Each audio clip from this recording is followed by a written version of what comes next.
Tonight, from the Lady in Black, we've finally reached the start of our 4-race, 8-driver run to an Oval World Championship. It's been the talk of the town all season long. What effect will the first ever playoffs at iRacing's top level have, and who will take advantage of it? As we come into tonight's 13th race on the season, the time for questions has now passed, and we get our answers. Coming up next on Race Spot TV as the 2017 NASCAR Peak Antifreeze Series, powered by iRacing, heads playoff bound from the Darlington Raceway. Just before we do so, though, let's look back 2 weeks ago with this week's iRacing race recap from Michigan, where we rounded out the regular season and got us to this point.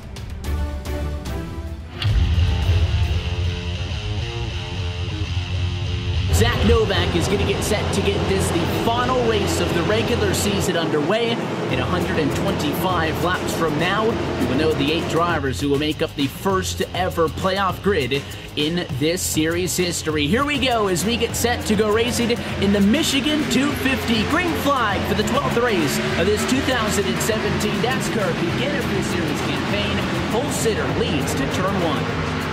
And a great start from Zach Novak as they work themselves into corner number 1. This is an extraordinarily fast 2-mile oval, as this is probably one of the fastest tracks we're going to go to. That is not a super speedway, no restricted plates on these cars. As Ray already, Cody Bias looking to the inside of David Rattler as they're working down the backstretch for the first time. Looks like problems on the front straightaway. A couple of drivers down into the grass. The 11 machine got loose coming out of turn 4. That's Davies. Slow in front of him. The 7 tried to check up low, got into him, and then got tagged from behind. Looks like Blake Reynolds didn't see him. Side by side for the race lead now at lap number 42. Zach Novak has controlled all the way under green. That will change. New race leader Michael Conti clears him in the corner. The 15 with a run. Thinking about the inside, but he will pull up to the back end as the 5 of Conti completes the pass for the race lead. A little bit spirited in the battle for the top spot as you see him get right to the bumper once more. He will look to the inside and dive down, so we'll go side by side once again. Just 3 laps after Conti completed the first pass for the race lead under green flag conditions. Novak aims to take it back. He is clear on the inside. Playoffs start in 2 weeks' time. First time ever at this top level of iRacing's Oval Series. And you're going to see that a mistake by Novak, though, as we look up front. He got way loose at a turn number 4, and that mistake is going to put Michael Conti to the race lead in the blink of an eye. And here comes Cody Bias to make a pass for second. Critical error by the 15. 40 laps to go in this race. We're now inside of 40 laps to go. That would be a long run to the end. So the drivers who have already pitted, I'm not sure they are inside of the window yet. If they are, it's going to be right on the number to get to the end of this thing. Maybe that's why we're seeing Conti resist pitting to this point, is because he's not at his number yet. Novak goes well to the inside. Michael Conti sticks way onto the high side. And we're getting to that Michigan International Speedway we love. And here comes Zach Novak coming into pit lane. So for the second time tonight, the driver of the number 5 machine is going to be short pitted, but the driver running behind him in second position. We will see if the 5 responds this time by, and he will. He's going to slow down, and now everybody coming over the radio and saying, hey, we're coming down pit road. It's going to put Logan Clampett to the race lead in the meantime. Big news in a battle for what was 5th position. Michael Conti has passed Zach Novak, and he did it handily. Surprised me. I would have thought a 1-lap difference wasn't going to be enough, but Conti looking just as good with 1-lap newer tires than the 15 did with 5-lap newer tires. Conti powered on by and is now 0.8 of a second in front of Novak in a battle that is technically for 3rd and 4th position on track, but it's going to become for the race lead. Look at the 5. The 04 and the 66 have yet to pit for a second time under green. Even if they can make it the next 27 laps, none of that matters because the Peak Ford is on the outside, and Michael Conti, trying to get a win tonight from Michigan, is going to go back to the race lead at lap number 98. Michael Conti, he came into tonight 12th in the championship standings and just outside of a fighting chance to race in this series' first ever playoff. But tonight, he gets back on the right track, and for the first time in 3 years, the Peak Ford is going to be heading to victory lane. Final time from Michigan International Speedway. Checkered flag, Michael Conti, your winner.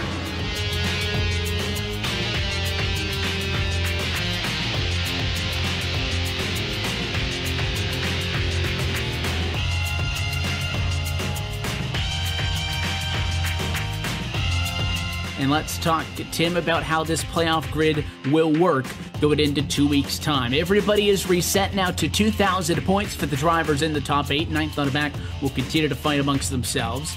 And we are given 3 bonus points for each trip to victory lane. So Ryan Luza is going to lead the playoffs going into Darlington with 209 points. Zelensky and Alfala, 2 wins apiece, going to get 2,006 points. Zach Novak, 1 win at 2,003. And then the final 4 names, Clampett, Challoner, Vincent Richardson, without any bonus points at 2,000. So that's how they'll look in 2 weeks' time.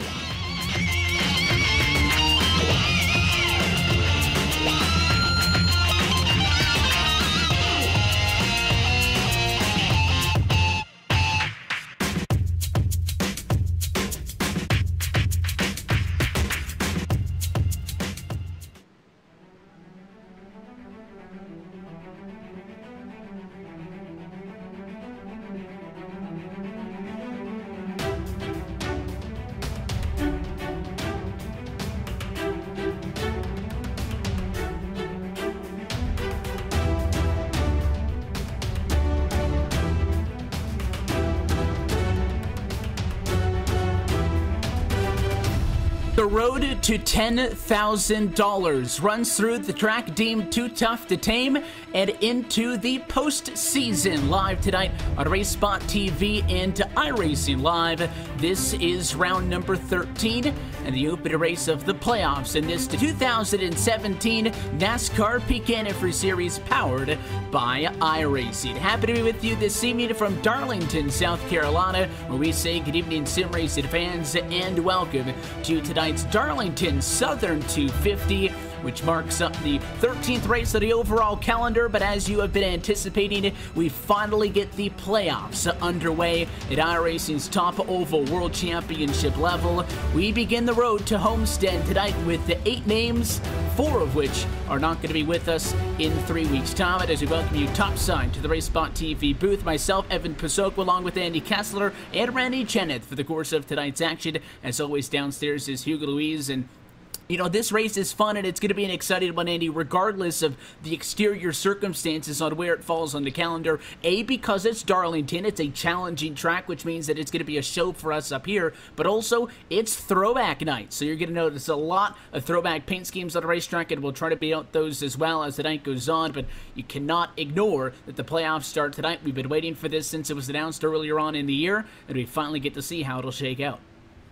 Yeah, it's exciting to see how this is going to shake out. 4 races to determine this season's championship. Of course, everything got mixed up now with the points. Everything's gotten aligned. The race wins. It's separated guys, not by much. It's basically a brand new season. 4 races to get it done. And like you said, what a tricky track to get it done, or get it started at, I should say. Darlington, up against the wall, both ends of the racetrack. It's tricky, and this is one of those places, Evan, that that wall can come out and bite you real quickly. The Darlington stripe will be added to some of those throwback paint schemes as the night goes on. And Randy, the big thing is, this is the first round of the playoffs. There are 4 races, 2 rounds. It's not an even split, though. 3 races going to make up this opening round tonight at Darlington, Chicago, and then Dover. We have 8 drivers in the playoffs. If you win this week, next week, or the week after that, you are automatically going to be racing for a championship at Homestead. If you do not, you're going to have to race your way in on a point. And you'll notice as we talk about this championship, and we'll notice that night goes on, race wins for the regular season have carried some bonus points over into this, which is why it's not a straight draw at the top. Your championship leader into tonight is Ryan Luza. He has the most wins out of anybody with 3. That will be a thing going into Homestead, but I think the math is clear. Don't worry about points. Put that car in victory lane, and everything else will take care of its own. I think it's a really difficult sort of formula you have to put in your head when you look at the points here, you know, going forward to Homestead, because it's important to note, of the 8 drivers that got themselves into the chase, 4 of them did so without a win. So while 4 drivers, I think they can, you know, have the confidence in themselves to really push to put their car in victory lane. I think if you're Logan Clampett, maybe Challoner, Vincent, or Richardson, you might want to play it a little bit safe and run this for points at the same time. Let's go top to bottom and talk about your RaceSpot TV starting grid. A lot of those chase names up front, they'll be recognized over the course of the race by those blue Peak windshield banners on board, and their names also going to be appearing in blue anywhere on your screen. Zach Novak and Ryan Luza are going to make up row number 1. Ray Alfala and Bobby Zelensky row 2, and 3rd and 4th. top 4 on the racetrack, top 4 in the championship. Behind them, David Rattler's 5th with Matt Booth in P6. You've got Blake Reynolds, Jimmy Mullis, Derek Bordeaux, and Chris Oberlin through P10.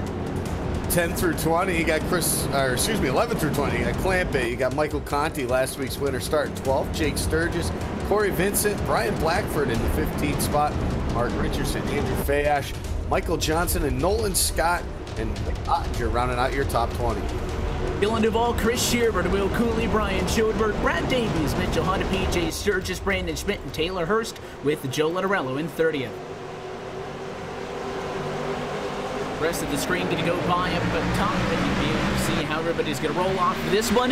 But let's go playoff racing. For the first time in series history, we are green from Darlington for the opening round of this NASCAR Peak Antifreeze Series playoffs, and it is Zach Novak to turn number 1 to get us underway. Darlington is a racetrack in which we're going to have a long night tonight with 183 laps of the board. It totals 250 miles come the end of it all, but this racetrack is very challenging. Andy mentioned drivers going to be dealing with the wall all night long. Randy, arguably this is a racetrack that you battle the track itself more than those drivers around you, and that is why we see single filing out very early on with the 15 out in front by a couple of car lengths.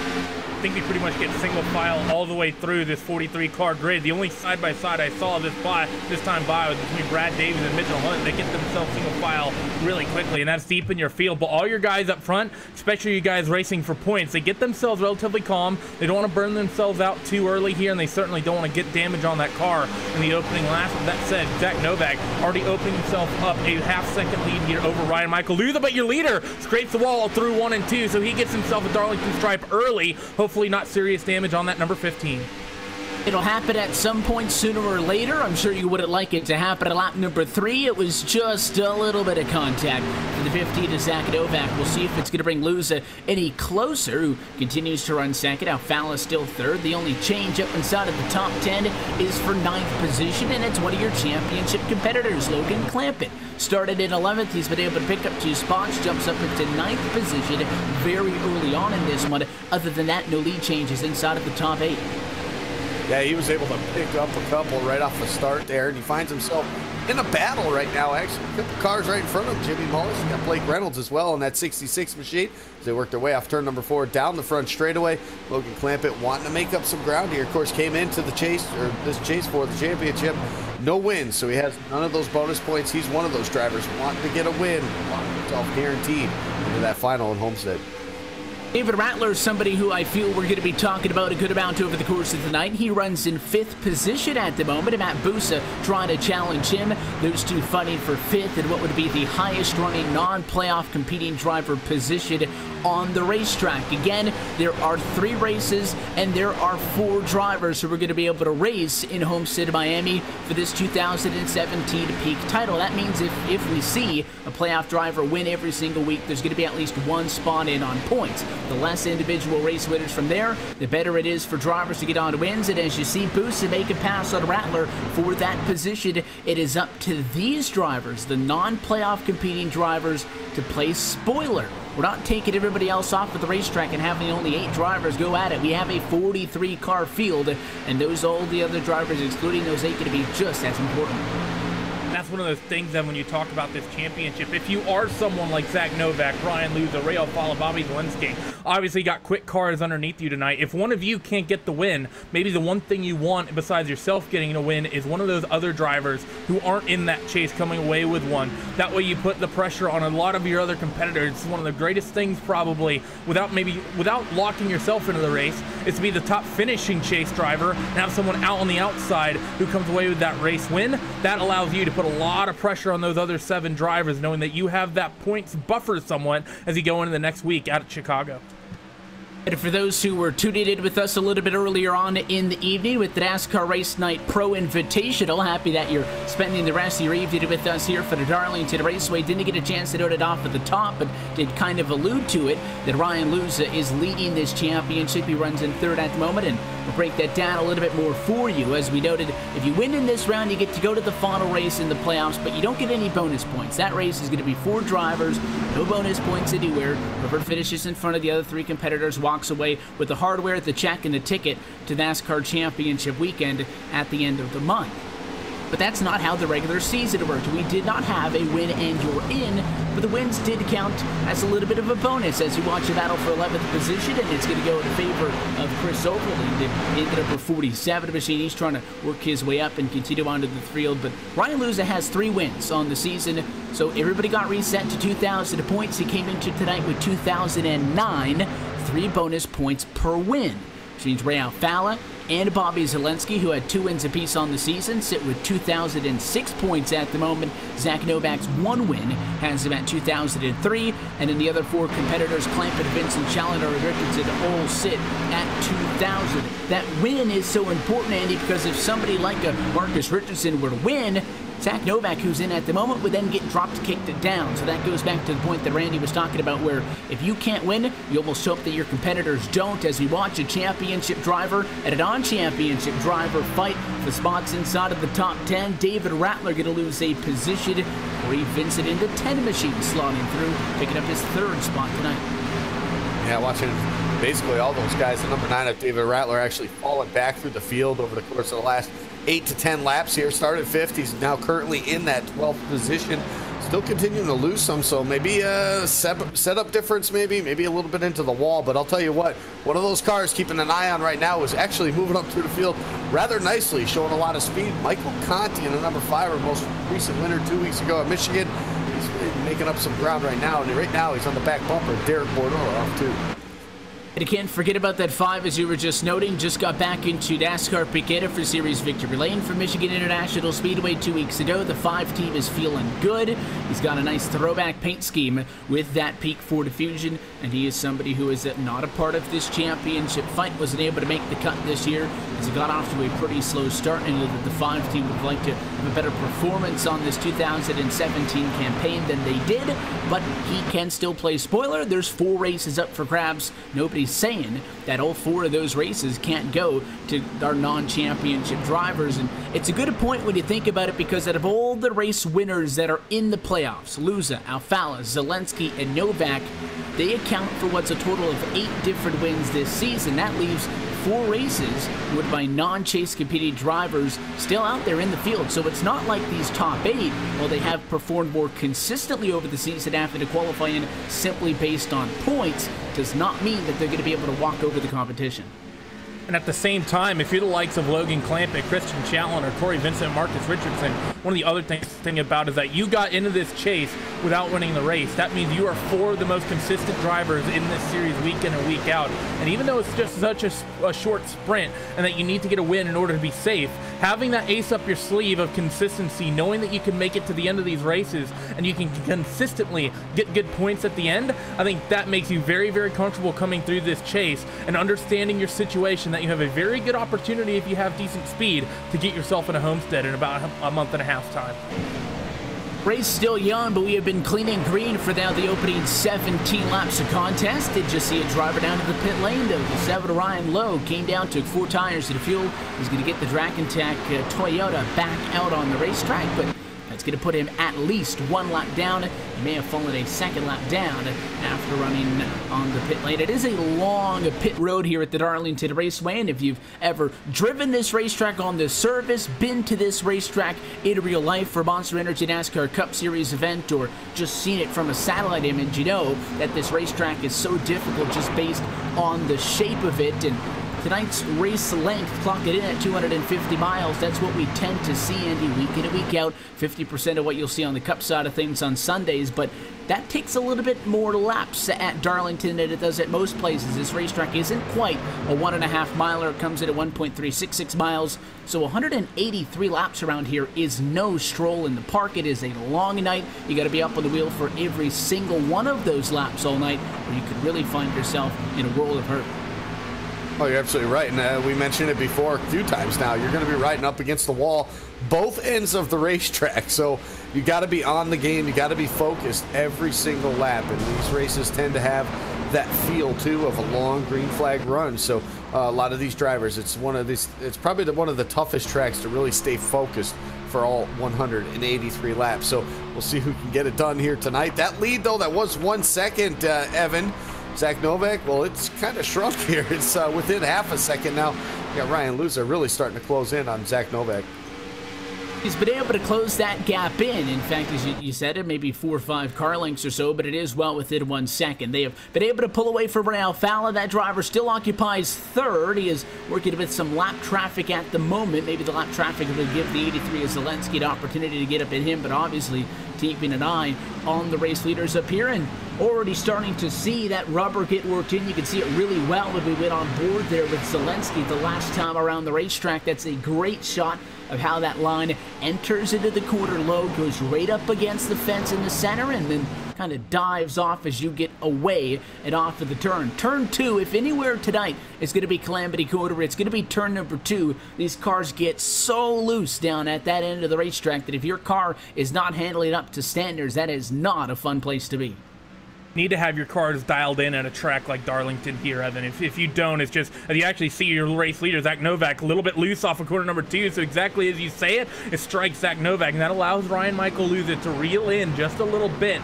Andy mentioned it, that gap was at one point out to about 5 to 6 tenths of a second. It's now within 0.25 seconds here as they come down your front straight in. I think it's well within 2 tenths now. Yes, it is, 10.5 as they go into 1 and 2. So Ryan Michael Luza looking hooked up in P number 2, looking to challenge for your lead. But all the while, you have Ryan Lowe. That is a lap car, but no damage, just fresh tires. And look at the difference tires make. This is going to make things interesting as your race leaders start to battle and lap traffic wants to cycle through. And it's kind of a good case study for when we do see green flag pit stop cycle through for the entire group up front. Is obviously fresher tires going to be quicker. It is quite difficult to pass at Darlington, so kudos to everybody in that one for that 7 to be able to get on by. Ryan Lowe was running a lap down, as we noted.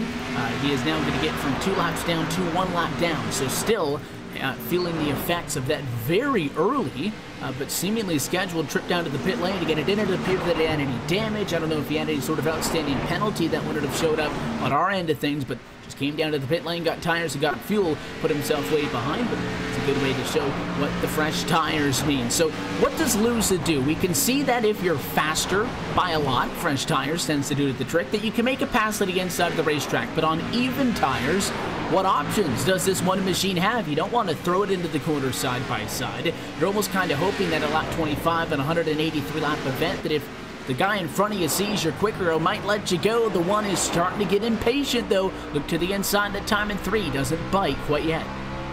Yeah, it's a tough place to make a passes on the entry of the corner. You really got to time it and get it off the corner down the straightaway. You want to hope to clear them before you get to these corners, even one into turn number 1 as well.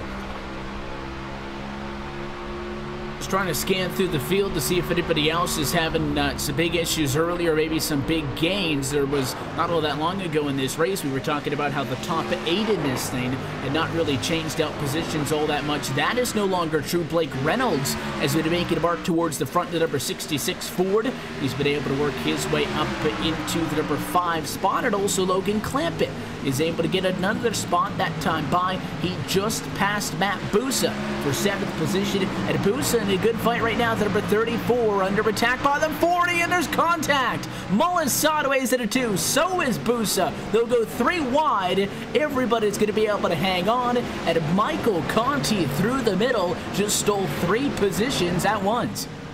Exactly what you're talking about, Evan, why you don't always want to go side by side here, because as they came off corner number 2, track just gets really narrow. It's almost like a bottleneck as you come off these corners, and just that little bit of contact, and that sent Jimmy Mullis sideways. Fantastic driving by that number 40 machine of Jimmy Mullis to keep that thing going straight and not put it in the wall and keep us green here. That's exactly what happens here, as we're still watching this race lead, and Ryan Michael Luza harassing the mirrors of Zach Novak. I think that Luza smells some blood in the water, because Novak's been getting loose a handful of times here. Luza's going to look to the inside and 1 and 2, and he's going to make it. Pulls up to the quarter panel, but has to pull out of it. Maybe a little bit of contact there. But I think Luza sees the fact that Novak is struggling and really trying to work those rear tires and really maybe starting to kill those rear tires on that number 15 machine. I think Luza trying to force that 15 machine into a mistake. If they were not leaning on each other, that's just about as close as you can get. And you have to think, if you're the 15th machine, Novak, he's very acutely aware that Luza's behind him. this is not necessarily a racetrack in which you want your priorities to be a little bit jumbled up and to take your focus away from what's going on up front. We do have a driver dropping down to the pit lane, and it is Matt Busa.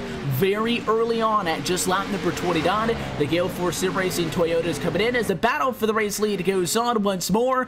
Lusa on the inside of the racetrack is going to be able to get it the last couple of laps. We could tell that the one was quicker. Once he got stuck behind the 15, he lost a half a second, and now a total going to be 0.8 of a second to the driver who was running in third, so we could tell that the 15 was holding the one up. Lusa clear for the race lead at lap number 30, and now we will see if he's able to pull away. It looks like he'll be able to. Yeah, he's going to pull away about 3 or 4 or 5 car lengths now, working through 3 and 4. A little bit loose off of turn number 2, was 15 that time, and that's what allowed the 1 to really get the run. It looks like Novak loose still off of turn number 4 right there.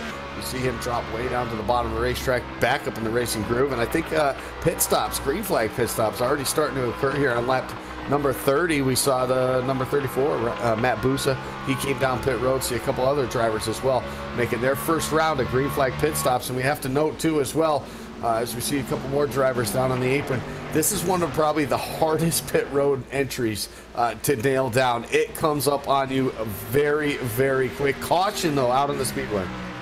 You never want to caution in the middle of pit stops, and that's what we've gotten. Yellow flag flies at lap number 32, and it is issues with the Peak Blue Daff Chevrolet of Josh Berry, and it was not unassisted. We'll take a second look at a Race Spot TV replay. It looks like he and Ryan Lowe going into turn number 1, they were battling for what appeared to be 38th position on the racetrack. Ryan was a lap down.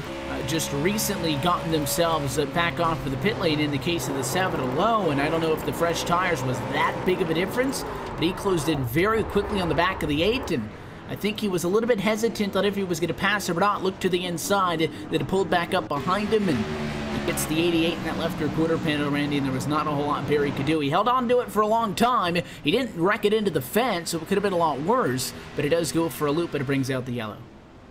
Yeah, I think Josh Berry not going to be too happy with that. That car already looking a little bit worse for wear, bit of damage on that right-hand side. Obviously, he's become friends with that wall a couple times here. But like you said, this is actually something similar to what we had happen last year in the same exact race. In the middle of green flag pit stops, we had some cautions come out, maybe lock some drivers a lap down, which is not the situation you want to see. But we can expect everyone down on pit lane here, probably taking 4 tires and fuel. But I think, the point Andy was making, he's absolutely right. This pit lane is just a complete handful to get down. You got to get the car slowed down off the apron and practically got to walk all the way through Mordor to get down to your box. It can be a bit of a pain under green flag conditions. Cleaning it out for the driver of the number 1 machine, Zach Novak. Not the case. The 15 had to sit in the box for quite some time, and he's out of the box now, but he's pulled over on the left-hand side of pit road. So I don't know what's going on with the 15 at Novak, but he is going to go all the way to the back. Not what he wanted early on in this one after having a pretty good opening stint in this race, keeping himself up at inside of the top 5 after just losing a race lead. He is going to go way to the end of the line as Lusa, despite the fact that he wins the race off of the pit lane, thinking he may not have been able to retain the race lead, looks like he will be okay, and that's good news for him. Typically, you get a caution in the middle of pit stops, and it's the drivers out on the racetrack who have to come down to the pit lane, and then they find themselves in traffic. But because of the length of pit road, which kind of ties in with all that we've been talking about, Andy, everybody that pitted lost a lap. So we'll see Chandler Krizik get away by, we'll see Matt Busa get away by, and despite the fact that people had pitted before this yellow, Lusa is going to be able to maintain the race lead. Yeah, he is. Everything's going to cycle out just enough for him here. I think there was just not too many cars out on the racetrack when it was time to pit, that when that caution came out, I should say, that is going to affect him. So Ryan Lusa will maintain that race lead. But we had mentioned one of the guys, I think that win a couple of weeks ago really sparked something out of the 5 camp there. Michael Conti doing a heck of a job here tonight. Currently around the top 5 there, so a good start for him coming up from the 12th spot. And again, if you're just stepping in with us, you'll notice a lot of the front runners, in fact, have those blue Peak Antifreeze windshield banners on the front of their cars. Those are the drivers in the playoffs. Ryan Luza, Ray Alfala, Bobby Zelensky, Zach Novak, Logan Clampett, Corey Vincent, Christian Chalater, and Marcus Richardson. You'll also be able to identify them in all of the on-screen stats at the top of your screen over the course of the race, because their names will be in blue. Those are the drivers competing for the championship. A win by any of those drivers in either of the next 3 races, including tonight, would buy themselves a ticket to the winner-take-all event a little bit later on this year at the Homestead Miami Speedway on October the 10th. So we do get through our first cycle of green flag, or the caution flag and green flag pit stops, I guess, a 50-50 split for both. We double things back up. Big winners in this: Logan Clampett up to 4th, Michael Conti up to 5th. We'll see what they can do on the restart. Going to be interesting to see. I think those two are the ones to watch here. Both of those guys started on row number 6 in this field, and they've made huge headway, not only getting themselves into the top 10, but into the top 5 in just about 36 laps here at Darlington. That's not an easy feat, as Ryan Michael Luza is getting ready to bring him back to green flag racing. His car going to drop down, and it happened very early at this Darlington Raceway. Part of how you get onto the pit lane, and field is going to be left in the hands of the driver who took over just before the yellow flag came out. Ryan Luza going to take the green flag as we put 36 laps behind us and go back underway from the lady in the black. Single file, top 2, but a challenge coming for 3rd. Ray Alfala stays in front of Logan Clampett, as again everybody wants to find a spot in line before they get to the quarter. Side by side with Ottinger and Mullins going to figure itself out for 9th and 10th. Yeah, it's going to be the only side-by-side battle currently in that top 10 right now, so they'll settle things out. They'll make it single file before they head down to turn number 3, so it's very quickly. You want to get single file, you want to get to that top side, you want to get the job done right there. See a little bit of a battle a little bit further back here, the 39 car, I should say. Michael G. Johnson there, stuck him on the bottom side, a couple more positions there, but everybody now single file.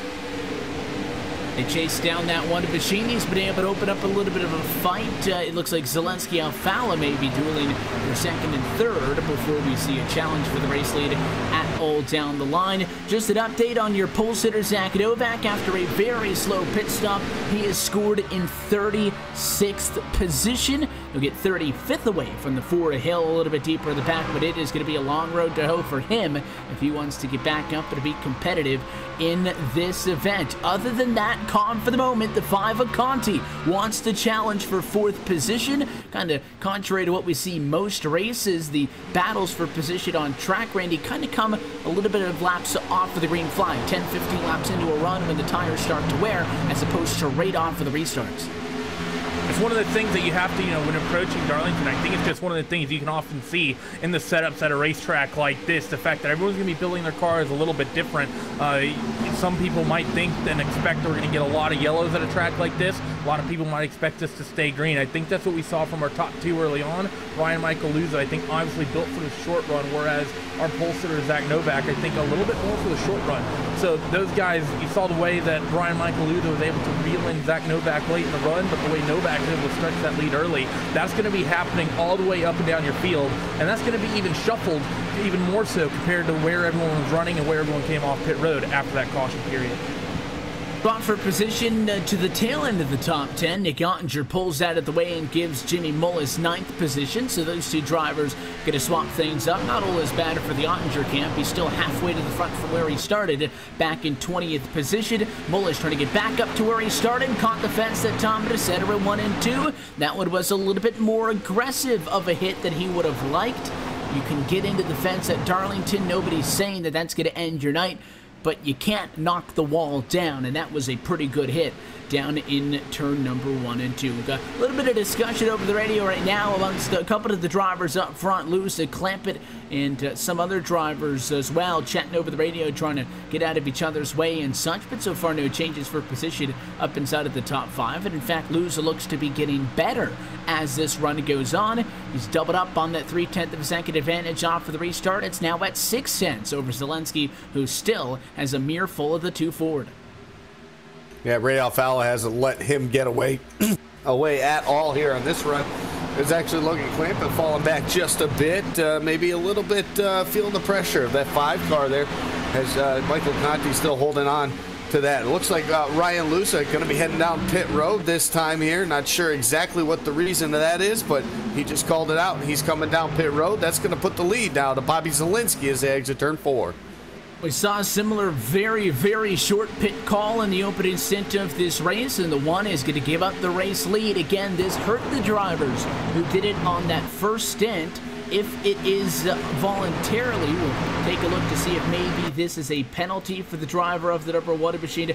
I'm not seeing any official penalty on the stat sheet here, but it may be a penalty for the restart. We'll have to wait and confirm if it's a drive-through penalty or if it is simply a stop-through, and he is going to drive through the pit lane. Just got confirmation that is a drive-through penalty for Ryan Lusa. Changing lanes on the restart, that is what's going to cost him the lap and not some sort of crazy pit strategy. So he falls into the boat like Zach Novak. Even worse, those are your race leaders going by on the outside of the racetrack. He loses a lap. That's disaster for that number 1 machine of Ryan Lusa, because he was looking so strong out there out in front, and just that one little mistake when championships are on the line, those are not the sorts of mistakes you can make. So now for Ryan Lusa, he really has to hope for a quick caution here, because he will be the one to take the wave around. So for this number 1 of Ryan Lusa, this could be, if we get ourselves a long run here, pretty much day done.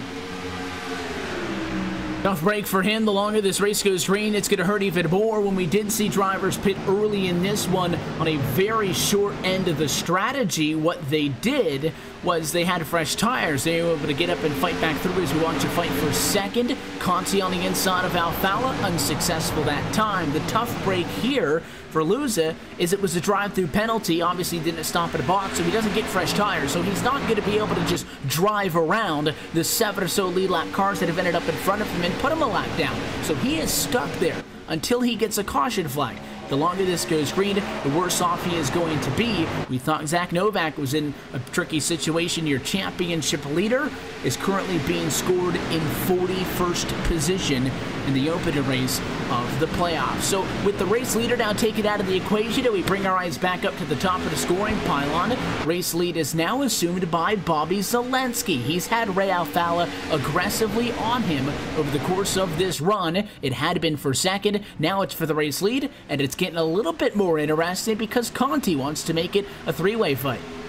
Yeah, Michael Conti was able to get around that 44 Logan Clampett a couple laps ago, and he's really closed that gap now on the top 2 as they work their way through 1 and 2. High, wide, and handsome up against that wall there. Pointed down, onto the back straightaway. Michael Conti definitely looking like one of the fastest race cars out here, one of the non-chasers. Come out of here, steal a win. Just keeping an eye on the drivers behind this race up front, assuming that Alfala may be a tad bit quicker in the 83 and can't get around him, and maybe if Conti may be just a tad bit quicker than those in front of him, then you'll start to see guys stack up. Again, the 83 and the 2 had a pretty good gap over Conti, a couple of car lengths off for the restart. So when you start to see a third car join the fight, and then maybe a fourth and a fifth, and you can see on some of the wider shots, well, we are single file inside of the top 10. We're not all too spread out. You've got the top 8 drivers still within just 2 seconds of each other. That tells me that somebody may be holding up that line just in the slightest. And Darlington is a racetrack that is very frustrating to drive. And if somebody's making your night more difficult than it has to be, it might force you to make a little bit of a questionable call. So far, none of that. The night's still young, although we are starting to work our way into the middle portion of this race now at lap 52. I think for the most part, just all the experienced drivers here are going to be trying to work themselves through this phase of the race and get themselves in a good point scoring position. You think about Bobby Zielinski and Ray Alfala, they just want to keep themselves out front, and then I think everyone else up and down the field, especially those chase contenders, are just trying to work their way through the field as you have Corey Vincent still fighting with Derek Bordeaux as they come down the back straightaways. Bordeaux actually pulls out, not sure what's going on there with the 04 machine, but he pulls out, drops the position to Ryan Michael Lusa, who's that lap down car, who's now going to be trying to work on number 10 of Corey Vincent. They come off corner number 4, very tight situation as the number 1 machine slips by on the outside line, but well done by Ryan Lusa dealing with the slower traffic. He's trying to get himself back to the front of this field, potentially just get himself a lap back without a caution and just basically straight up. He's running right now behind Logan Clampett, so as you look at it, it would appear that he's running in 5th position. Not the case. He is a lap down. Maybe a little bit quicker than Clampett because he was leading this race. He might be able to work his way up, but I would find it a little bit of a stretch if he'd be able to clear Clampett, Conti, Alfala, Zelensky, and get the lead lap back the old-fashioned way. The good news, if any, is he's the first driver 1 lap down. We've had a pretty clean race, rather, so far to this point. It appears that only Tyler Hill on the 9 has retired. Chandler Krisik's the only other driver 1 lap down. So if we were to see a yellow as the one gets around the 44 and gets a little bit closer to unlapping himself, if a yellow were to come out, he'd get the lucky dog and he'd get back to the lead lap. Now, he wouldn't have an opportunity to get through pit cycles like everybody else, and he would be way back in traffic. So obvious preference is to get back to the lead lap, then have the yellow come out while you're a lead lap car so you can pit with everybody else. I think that's a bit of a stretch. Luza has impressed us many a time, though, so far this season. Keep in mind, this is his first ever run in the NASCAR Peak Antifreeze Series, and he leads this series in points and wins. Yeah, he's done a fantastic job all season long. Leads, like you said, with the wins, couple of poles to his credit as well. He's pretty much been leading the points from the drop of the green flag at Daytona, so definitely one of those guys to keep an eye on.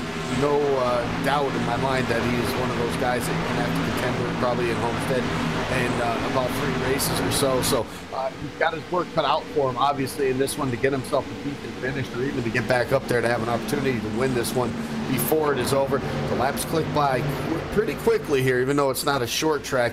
They do carry some heavy speeds, and with the green flags, it's not what he needs to get back on the lead lap. And there are racetracks in this series, places like Michigan, that give you a little bit of a water racing groove that can lead to what you could call, I think, more exciting racing than a place like Darlington. Just look at the stats. You'll probably get more side-by-side and a couple of more passes. But I like tracks like Darlington, ironically enough, where you get a little bit more single file, but that's because, as we noted right off at the top, the track itself is the primary concern of the drivers as opposed to the guys around them. Now, tell that to Ray Alfala, who has not for the life of him been able to find a way around Zelensky. Same goes with Conti on the 2 in front of him. That's now basically a 4-way fight up front. And look at the 5. Moves over, lets the 1 car go. That's Luza a lap down, still with no tire advantage. He may be set to prove me wrong and get his lap back because he is fast. Yeah, Reluza working his way through this field has been absolutely extraordinary. That just goes to show how much speed that number 1 machine has underneath it. If he can get a chance to get a lap back and maybe get a caution to reset this field and maybe start from the tail of the line, he's going to be through this field, I think, in about a 15-lap window till he's back up in the top 10. And you see him throw it up the inside on Ray Alfala, and he's already got that job done. So he's already basically essentially second amongst your front runners. He's just got to reel Bobby Zelensky back in. But to your point, Evan, I think you're absolutely right. Some tracks in this championship more difficult than others, and especially in the chase format, we have 2 of the most difficult tracks on the schedule of both here at Darlington as well as Dover in 2 weeks' time. You really only have that one somewhat comfortable track at Chicagoland splitting them. Probably from a championship standpoint, if you're someone who has a chance at that $10,000 prize and getting yourself that championship at the end of the season, I think this might just be the absolute worst draw of tracks you could ever pray for. And Chicago's not a bad place either, which will be the second one. But in typical NASCAR sense, you expect a schedule to be dominated by the 1.5-mile intermediate racetracks. And Darlington is about the same in size, again clocking in at just 1.366 miles overall. But it's definitely a track in its own as we watch Zelensky outside of the racetrack. Here comes the one to lose, trying to unlap himself, an incredible feat for a driver who had to come down pit road, didn't just pit and get fresh tires to lose a lap, had to serve a penalty.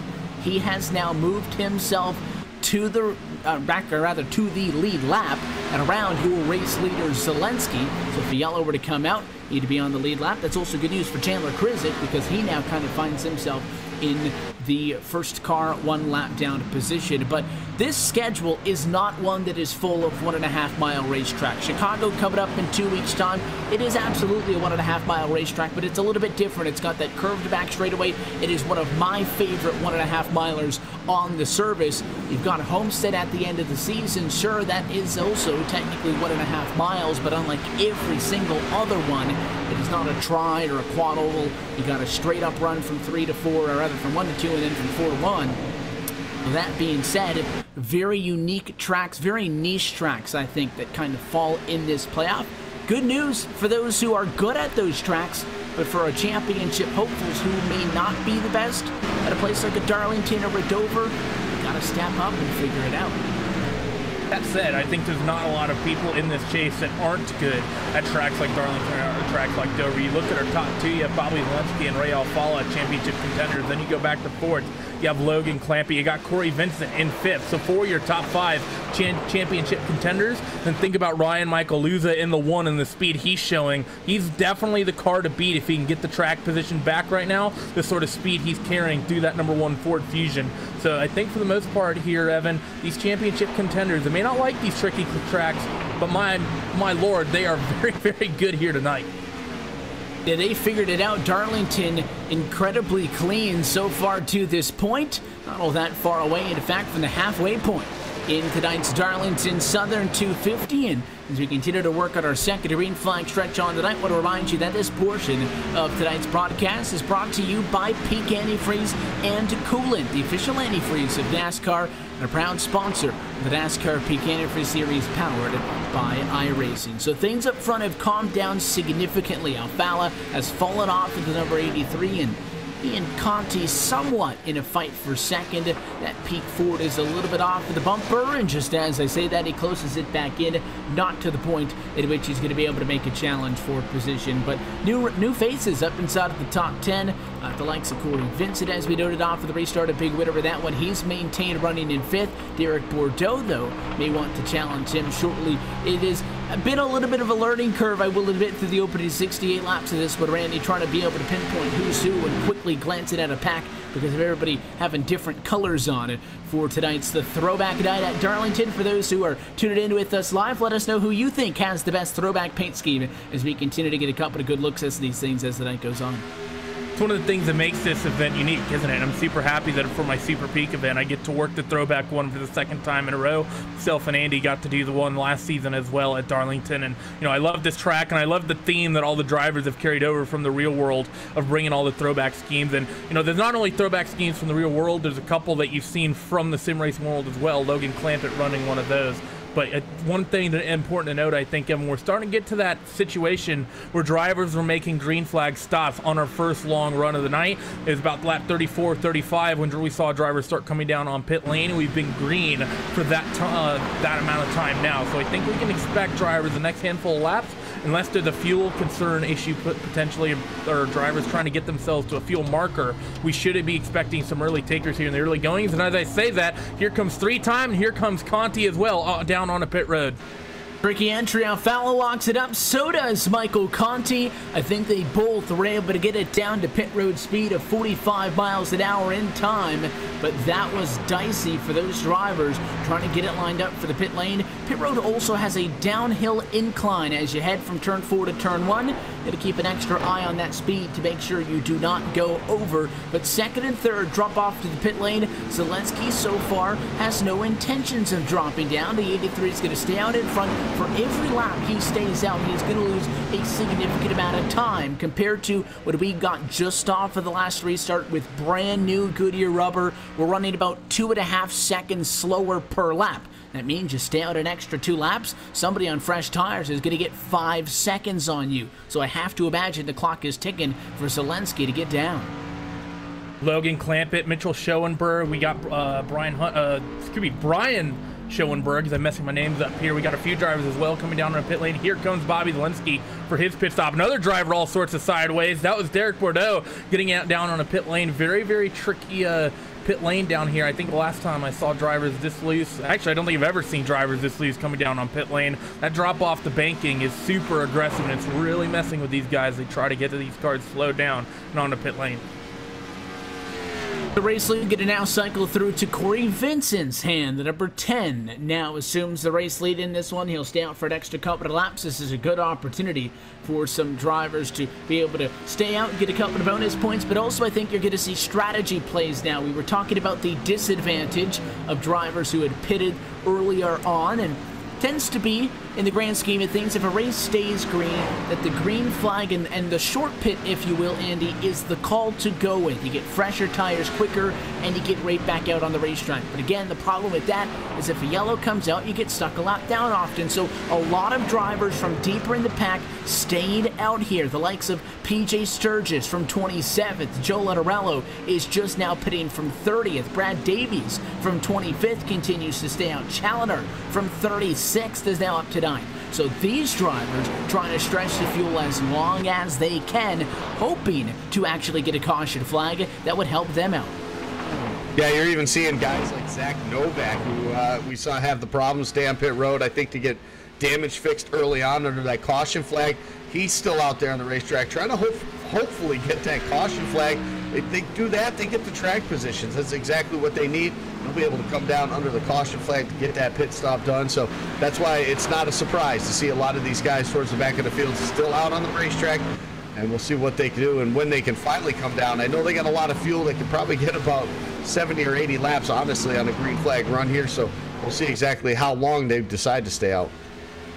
Which means that the pit strategy call comes primarily for tires as opposed to coming down strictly for the needs of fuel. In Darlington, a racetrack with a little bit of an older surface, it's a little bit more abrasive when you're sliding up and down the lanes in the center of the corner, that the tire wear does get advanced a little bit quicker than some other places. Corey Vincent continues to lead this thing, and again, he is one of our championship competitors. Had a pretty good starting position in 14th, found himself at about the middle of the pack.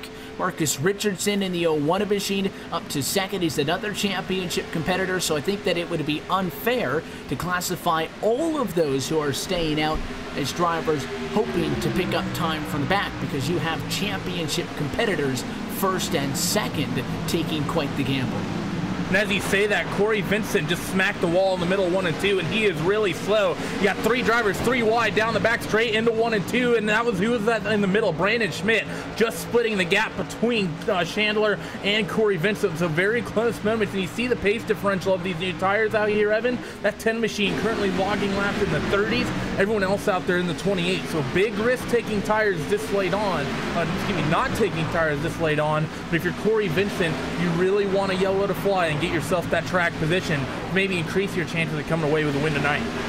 And if there is literally one scenario I, as a playoff driver, do not want to be in, it is being 3 wide with 2 lap cars fighting with each other for position and going into the corner at Darlington. That is just not good news. The 10 was able to maintain his line up top, and I think they got double filed out by the time they got to the corner, and then were single filed out in the center. But you can just see how much slower the 10 is compared to the 27. That 27 Tobias has not had a very good night. Started way back in 39th position. Is a faster car than that, though. Didn't take a time in the queue, but has already pitted, gotten fresher tires, and gotten back out onto the racetrack. So every single lap the 10 stays out, he's losing that gap you just saw get closed and then open back up and then some. So where are the drivers that started out the trip down to the pit lane? Well, you find Ray Alfala in the 2 running in 10th position, just now back onto the lead lap. He and Conti 10th and 11th at the moment.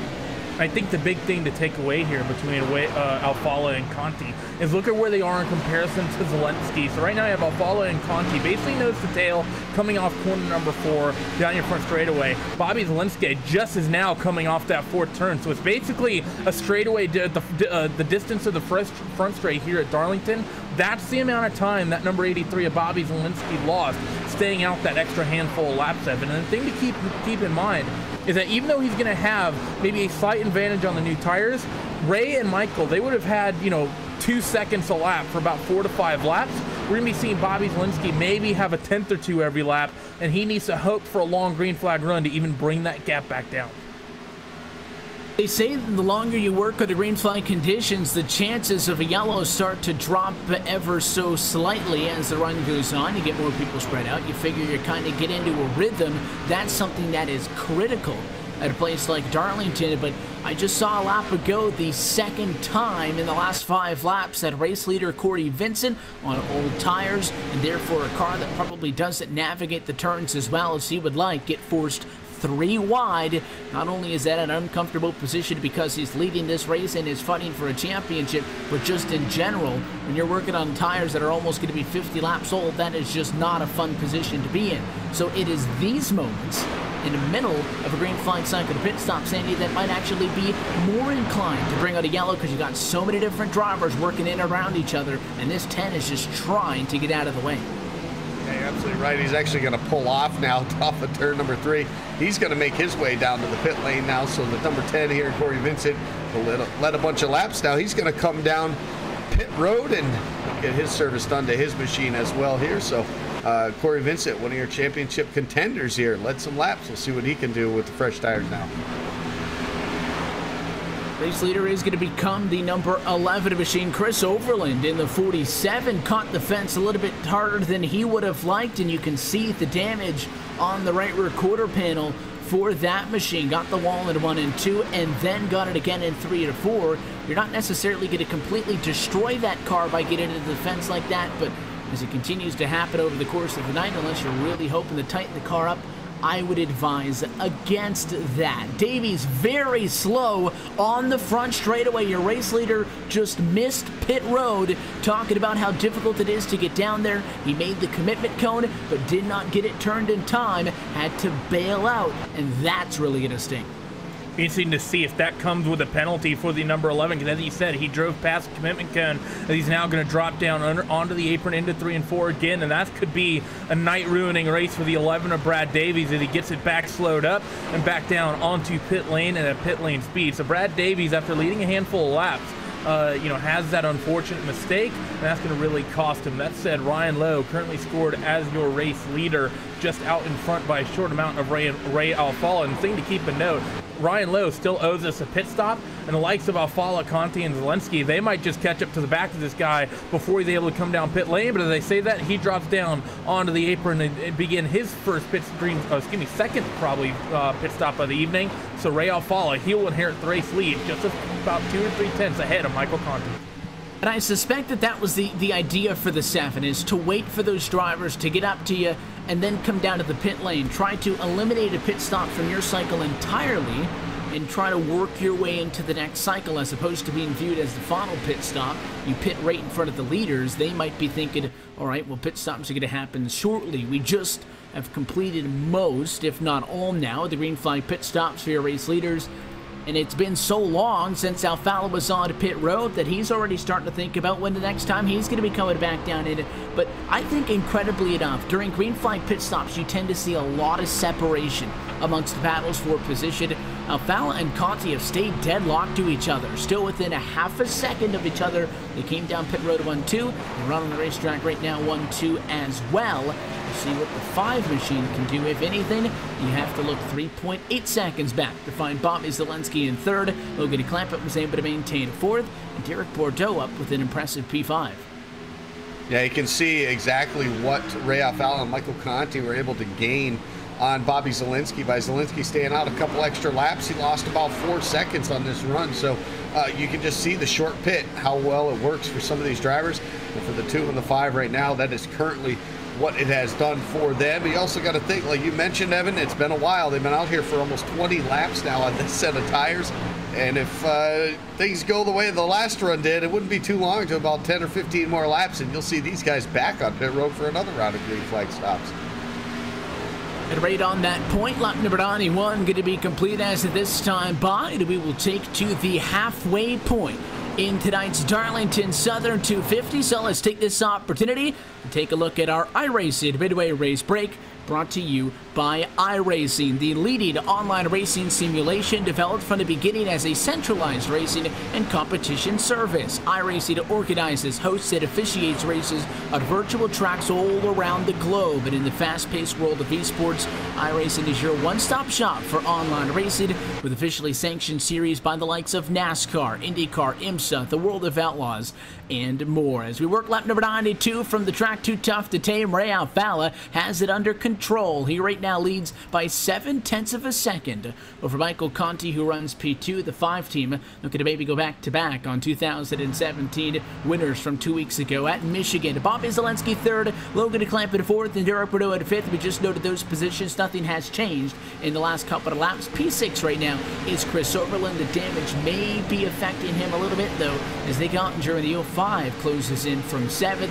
Just behind them, you have the 42 at Dylan Duval, who runs in 8th position. Blake Reynolds is 9th, and Brian Schoenberg rounds out your top 10.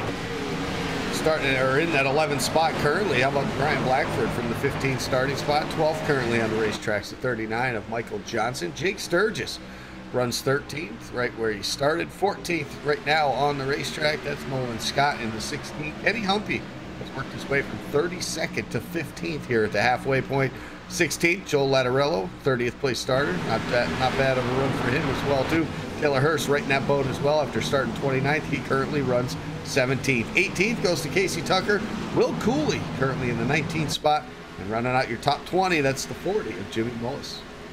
As we drop down outside of your top 20, these are the drivers probably not having the night they would have wanted. But that said, Philip Diaz from 33rd up to 21st, so it's a decent run from him. Corey Vincent in 22nd. Ryan Michael Luza on the recovery drive, back on the lead lap and running in 23rd. Adam Gilliland in that 25th spot with Zach Novak, who just picked him in the live timing, up into 24th. Jake Nichols 26th, Timmy Hill 27th, 28th, Christian Challoner, Josh Berry 29th, and Brandon Schmidt rounds out your top 30.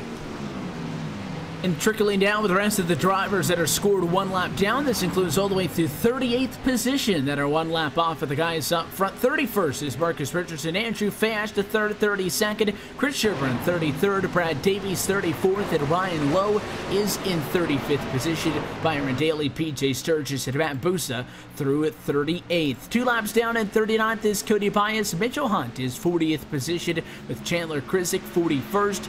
David Rattler 42nd. He runs 3 laps down, and all the way to the back, Tyler Hill still remains the only DNF tonight. That car is parked at the tail end in 43rd position. That's been a look top to bottom at your iRacing midway race break. For more information on the wide variety of sim racing possibilities online, you can visit iRacing.com and sign up today. For a limited time, if you go to iRacing.com/World of Outlaws, you can take advantage of some exclusive promo codes. You can get yourself on iRacing with a first-time subscription. You can either get a 1-year subscription for over 50% off, or if you just want to give it a little bit of a try, you can go 3 months for less than $5. That's a fantastic deal. It's valid on new iRacing memberships only, and you can access that at iRacing.com/World of Outlaws. So we transitioned back to the battle for the race lead, which is now not even close. It's been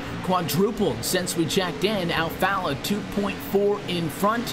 We talk about in sports in general, I think, who was able to step it up and perform on the top level, and we didn't know what to expect coming into this playoff for the first time. And Ray Alfala has had a good season, and he has had success at this Darlington Raceway. He's the only driver in series history to have 2 wins here. He won back in 2014, and prior to that in 2012. The only other race winners here, old one-time winners. That includes Hudson in 2016, Landon Harrison in 2015, Nick Ottinger in 2013, Brad Wright 2011, and Josh Berry in the inaugural season in 2010. Well, Alfala appears to have gotten the memo that it is showtime. He is stepping it up here late, now with 100 laps complete. Yeah, and he continues to grow that. He continues to grow that lead as well, too. 3.1 seconds now over Michael Conti. As the tires start to wear on this run, and these guys start to look for maybe that next green flag pit stop. It should be coming momentarily too for a lot of these drivers, but you'll see this green flag pit stop that we just had about 10 or 15 laps, we completed it. It really separated the field, Evan. We got a lot of guys now. We had a big group of top 10 right within a couple seconds of each other. Now everybody's starting to really spread out over the course of this racetrack. Of course, some of these drivers having a couple opportunities now to make adjustments on that race car as well. It's definitely been able to step up the game for someone. Ray Alfala is included.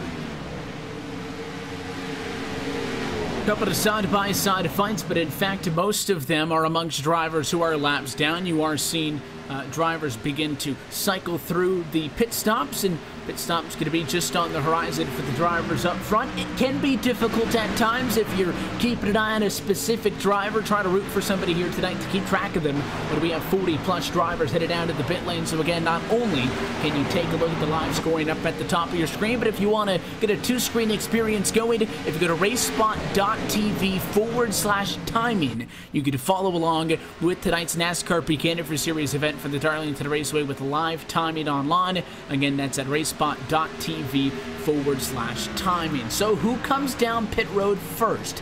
Is it going to be Conti to try to make up a 4.4-second disadvantage, or will it be Alfala to get out in front of this thing? All of a sudden, this race is past the halfway point and starting to work its way down to the end. As we keep an eye on a potential fight for second, here comes Bobby Zelensky picking up on a struggling Conti as this run continues to go on.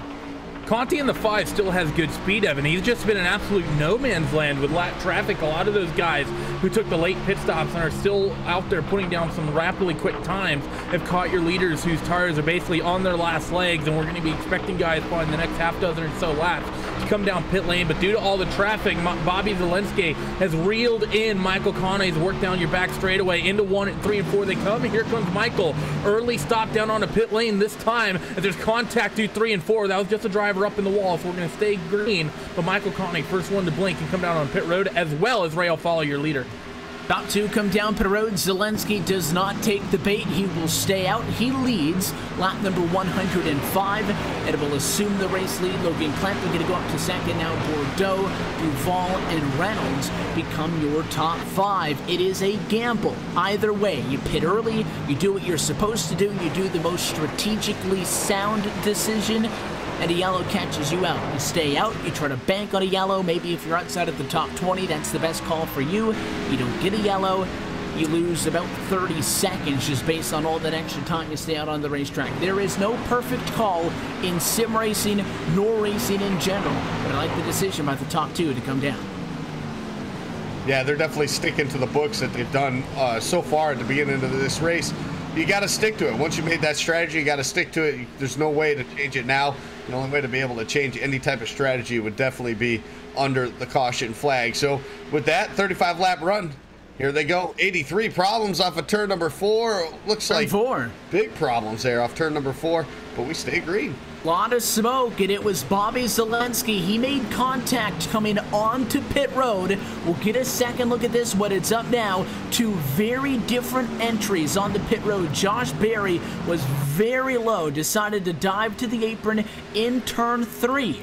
The 83 decided to dive down in the corner, and Zelensky came down, made contact with Berry.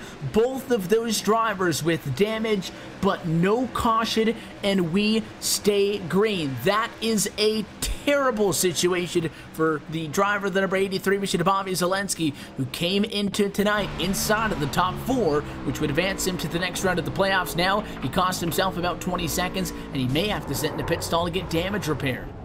I think there's likely going to be words between the crews of Bobby Zelensky and Josh Berry after this one, because Josh, I mean, he just went down to the apron, obviously looking to come down on a pit lane, and about midway through, I think he decided to not come down on a pit road, and he started tracking back up towards the racetrack, or I'm not sure what that was, but I think Bobby Zelensky, given his championship contention where he sits, not going to be very happy about that, and rightfully so. Yeah, most drivers have been pitting the way that the 83 was going to pit, Andy. Talking about, as you mentioned earlier tonight, how difficult it is to get onto the pit lane.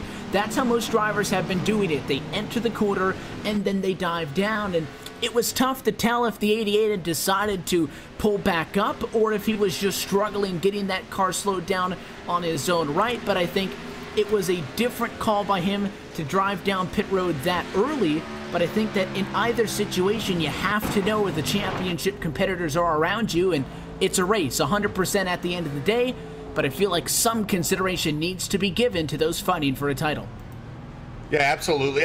You know what, honestly, with the 88, I don't even know if he knew that Zelensky was coming down, you know, and I really think that from what I saw, the view I saw, it really looked like the 88 was just having problems with the older tires, and you're on that flat surface on the apron. it's real tough, like I said earlier, to get onto pit road here at this racetrack. There is different ways to enter entry turn 3, like you see the 41 of Jake Sturgis doing tried when he missed the pit lane, and then it was so hard for him to even get on there. So it's just one of those pit roads, and there's different ways to do it. Not sure exactly who we can really blame on that one, but you definitely have to say the spotters maybe should have been more involved with that, letting each driver know where the other cars were.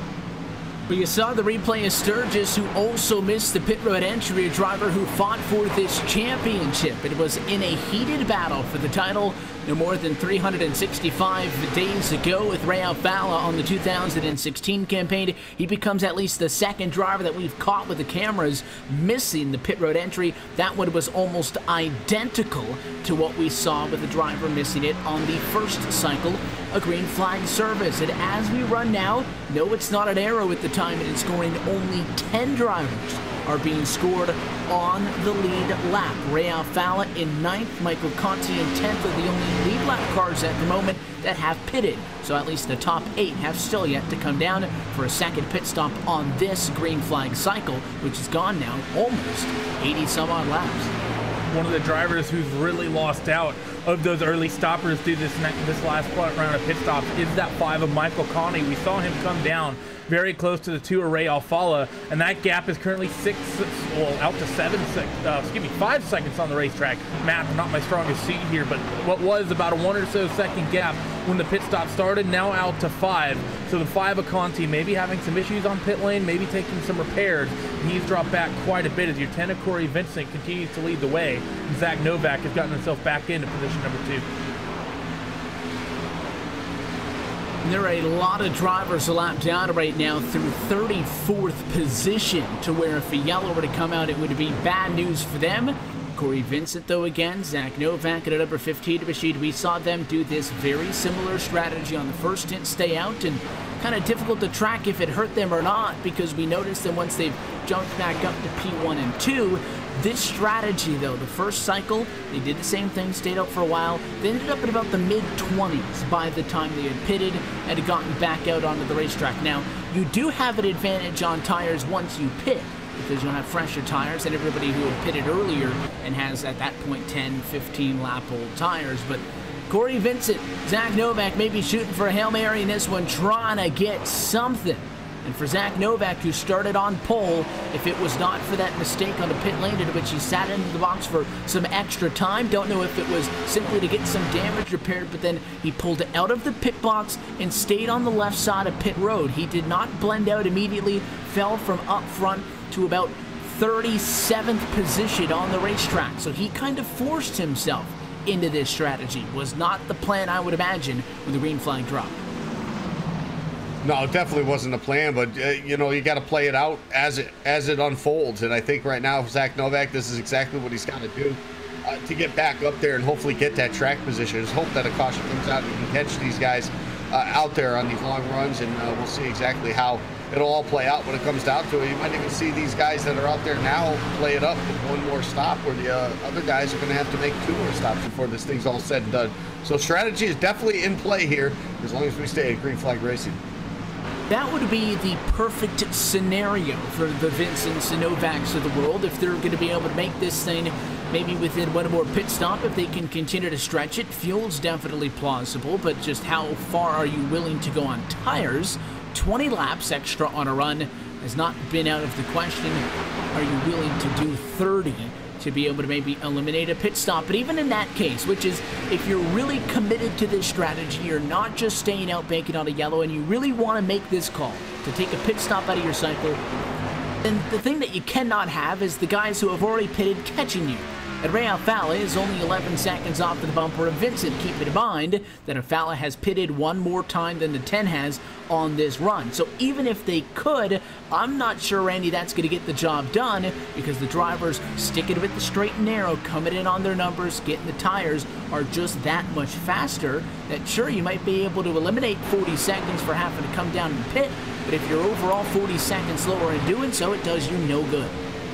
think the thing to keep in mind though here is of your race leaders who are, like you say, keeping it on the straight and narrow, we're gonna expect them to come down onto pit lane likely 2 more times, whereas if you're Corey Vincent, Zach Novak, you're probably targeting only 1 more pit stop, so you're cutting out a full stop down onto pit lane, and that is a considerable advantage to have here at a track like Darlington. Right now you'll need to try to run about 15 or so more laps to try to get that last run to a relatively reasonable number. For the most part, we've seen your front runners doing about 30 to 33 laps out here before they come down onto pit lane. Corey Vincent's been out there a little bit longer than that. He came in lap number 84. He came out on lap number 85, currently logging lap number 119. So he's already at 35 laps scored complete right here. If he can just make this last maybe another 10 laps or so, he might just be able to put himself into a dark horse position and get it done on 1 more stop.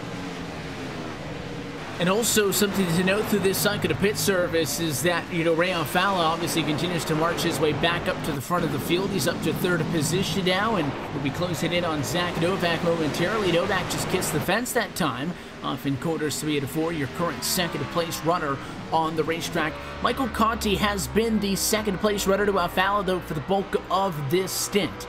And he still continues to chase the 2 up to the field, but that gap has grown significantly. I noted after that first cycle of green flag pit stops earlier this run that despite the fact that you would expect people to separate, they did an exceptional job. I guess Ray Alfala really wasn't planning on it, so Conti did an exceptional job of keeping with the 2, staying within a couple of car lengths of him.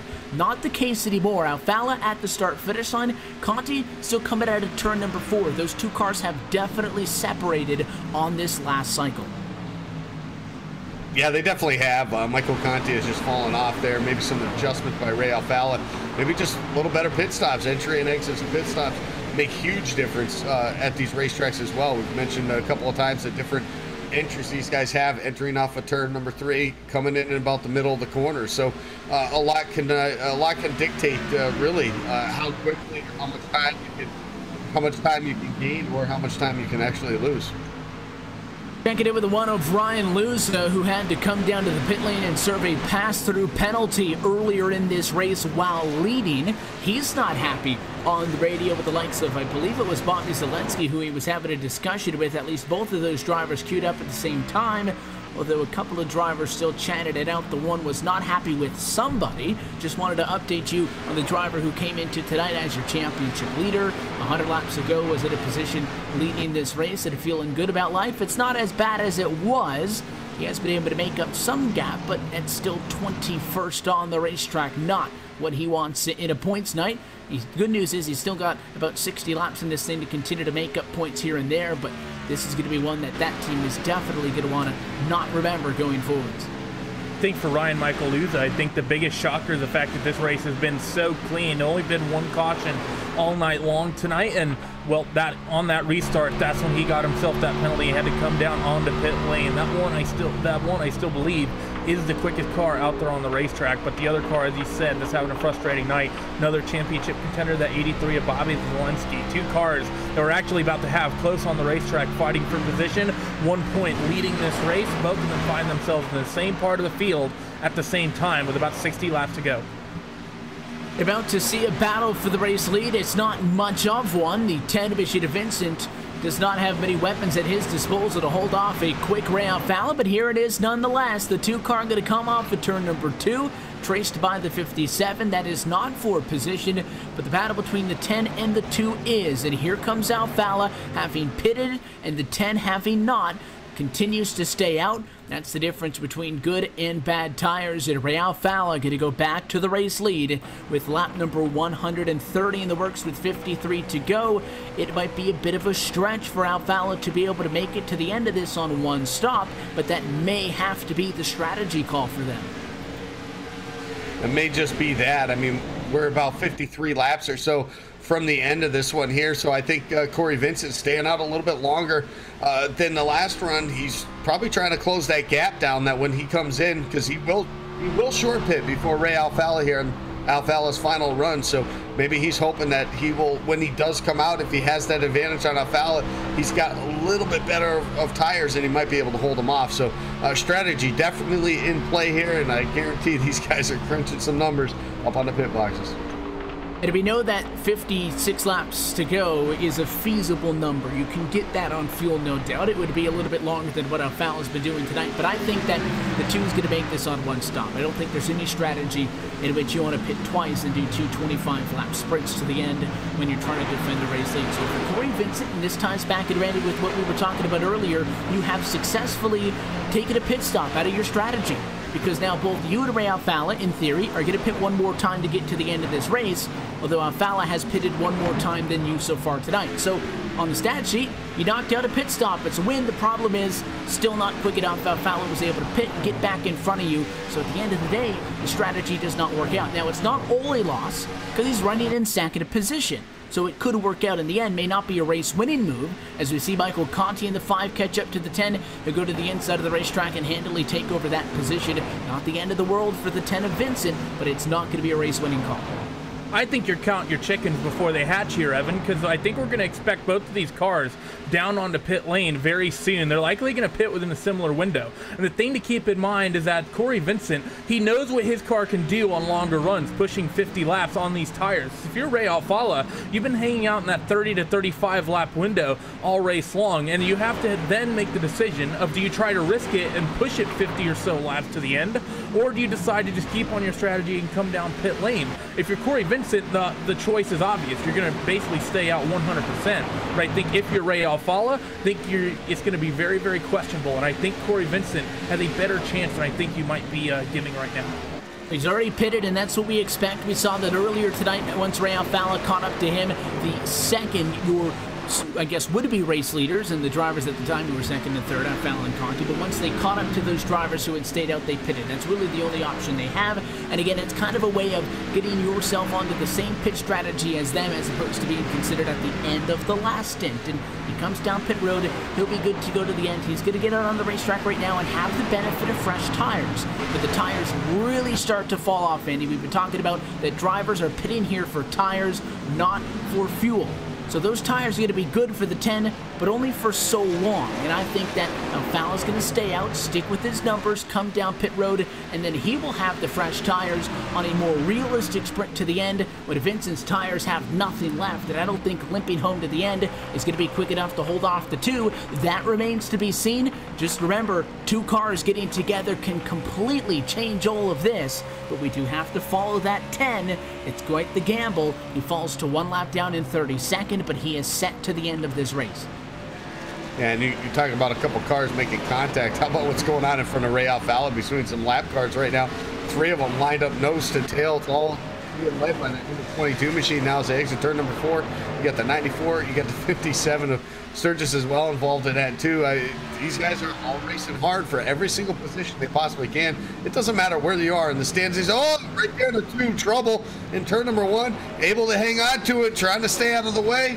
And he's gonna do just that as he gets that all collected right there off of turn number 2. But right there, right in front of your race leader, that could have changed everything. And Brian Blackford in that 22 also up into the fence, so the caution very close to coming out. If one of those cars had just snapped itself all the way around, it does not, and we stay green from the Darlington Raceway. The middle portion of this race as we continue on, brought to you by Herculiner Truck Bed Liners, the official bed liner of NASCAR.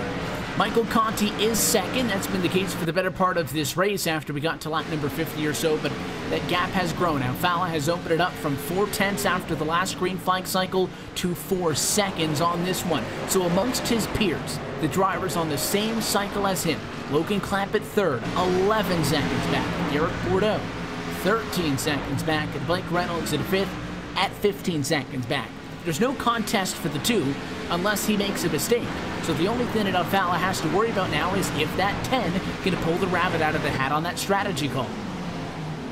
Also keep in mind, we could see the 5 of Michael Conti come down onto pit lane and really shortstop here as well. He's only 4 seconds back from Ray Alfala, and we've seen 4-second gaps get stretched out on the shortstops here tonight at Darlington. So Michael, even though he's a bit ways back right now, I think he could potentially bring that back with a strategy call. But does he have the pace, if he were to do so, to keep up with that 2 of Ray Alfala? That's the question you're definitely going to have to be asking, as we're probably going to be expecting to see these front runners drop themselves on a pit lane here in the next 2 or 3 laps. I've been expecting them pretty much any time now.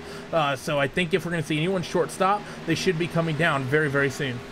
More drivers down pit road. Nick Ottinger is into the pits this time. Byron Daly also down pit road. The 7-seater Ryan Lowe is pitted as well. We wait to see the names up front come down to the pit lane, and all it takes is talking about the tire fall off. The fastest lap tonight for Michael Conti, who runs in second, was on the second lap. Oh, we got a spinner down the back straight. Spinner, Josh Berry. Caution, there it is. Second time tonight that Josh Berry has been in an issue, and this one is going to bring out the caution flag at lap number 137. Got checked up at a turn 2. You'll see it on the second look. The 39 lifts. Berry does as well. Not enough time for the 11 of Brad Davies to check it up. And the 88 machine gets turned at a turn number 2, and we have a caution flag at lap 137. Yeah, and talk about changing everything. I guess I'd say Ray Alfalla, Michael Conti, good thing they stayed out. Look at the one car. Ryan Luza still out there in 8th right now currently.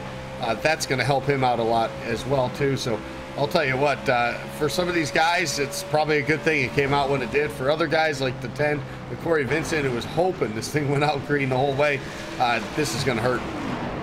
Vincent is going to be scored 22nd at a lap down. This is huge, though, kid you not, for Ryan Luza, who using pit strategy had stayed out, still needed to come down to the pit lane, but was running in 8th position. He has an actual opportunity in this race to get a top 5, if not challenge for the win. He will pit from inside of the top 10. The good news for Alfalla is it should be very easy for him to get down and out of the pit lane uncontested, because these drivers dove down to the pit lane. There was still quite a big gap, 2 seconds between Alfalla and Conti. So they'll head down to the pit boxes. The two expected to go with 4 tires and fuel. This will be good enough for everybody pitting now to be able to make it to the end of this race. Tires might be a little bit stretched come the end of it, but there is no doubt that you can make it to lap total distance lap number 183, and Alfalla very easy in and out, clean pit stop, wins the race off at pit road. Conti going to be right there with him in P2. The yellow allows him to race away that 4-second disadvantage. The number of lap cars that were separating all our drivers on the lead lap. The race off pit road going to be pretty boring this time through.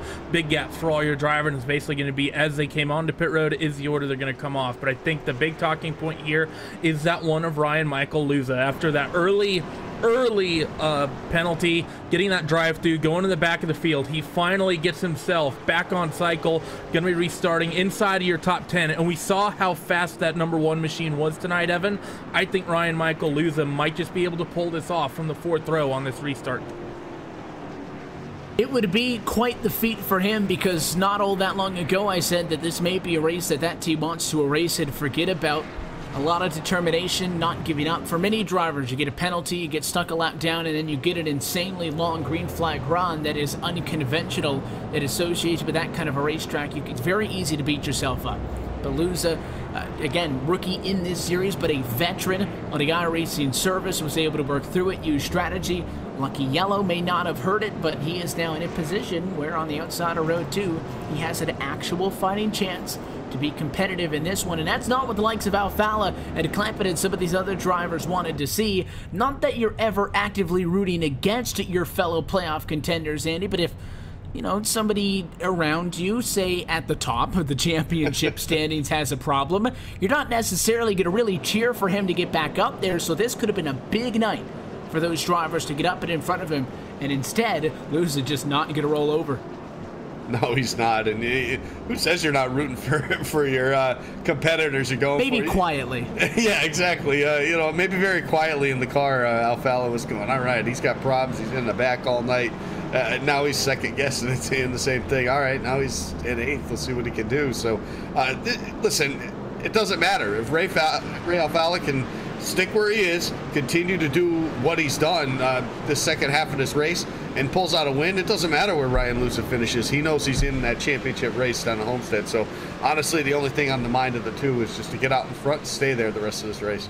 And that is the single biggest takeaway, is it was not like that in the regular season.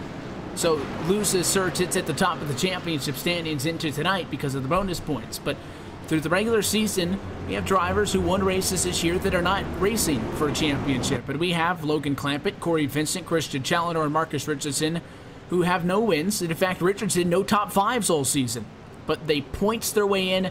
They played the system correctly, and they did what they had to do.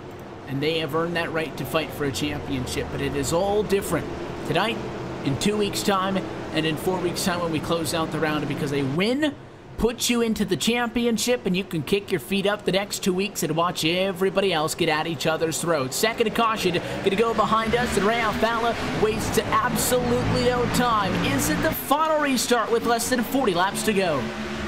Ray Alfala doing exactly what he needs here to getting himself an early gap here over the likes of Michael Conti and Logan Clampett here as the entire field goes roaring off down into 1 and 2. Now at the start and at the first restart, we saw the entirety of the field play nice and get themselves single file relatively quickly.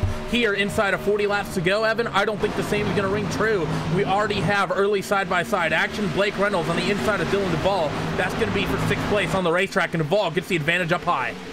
And at this point, there is no rolling over, just trying to get a solid finish in this one, trying to get a spot in line. If you're up inside of the top 10, you're going for it. There was a lot of side-by-side action, single file, most of it out, 2 laps off for the restart. In fact, everybody inside of the top 10, single file for the moment. It's Alfala, Conti 1-2, with Clampett and Bordeaux 3rd and 4th position. How about Brian Schoenberg in the Pro Geek Ford? Fantastic run tonight.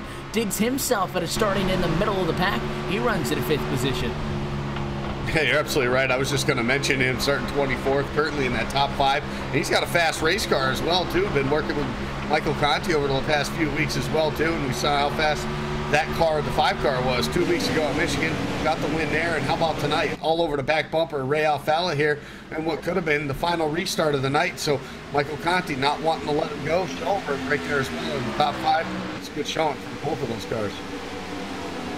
And the bulk of the conversation for the good part of this race, and now a penalty is going to be issued to Brad Davies. And we're able to check this one. It's going to be a drive-through penalty for Brad Davies, who was at the time scored in 22nd position.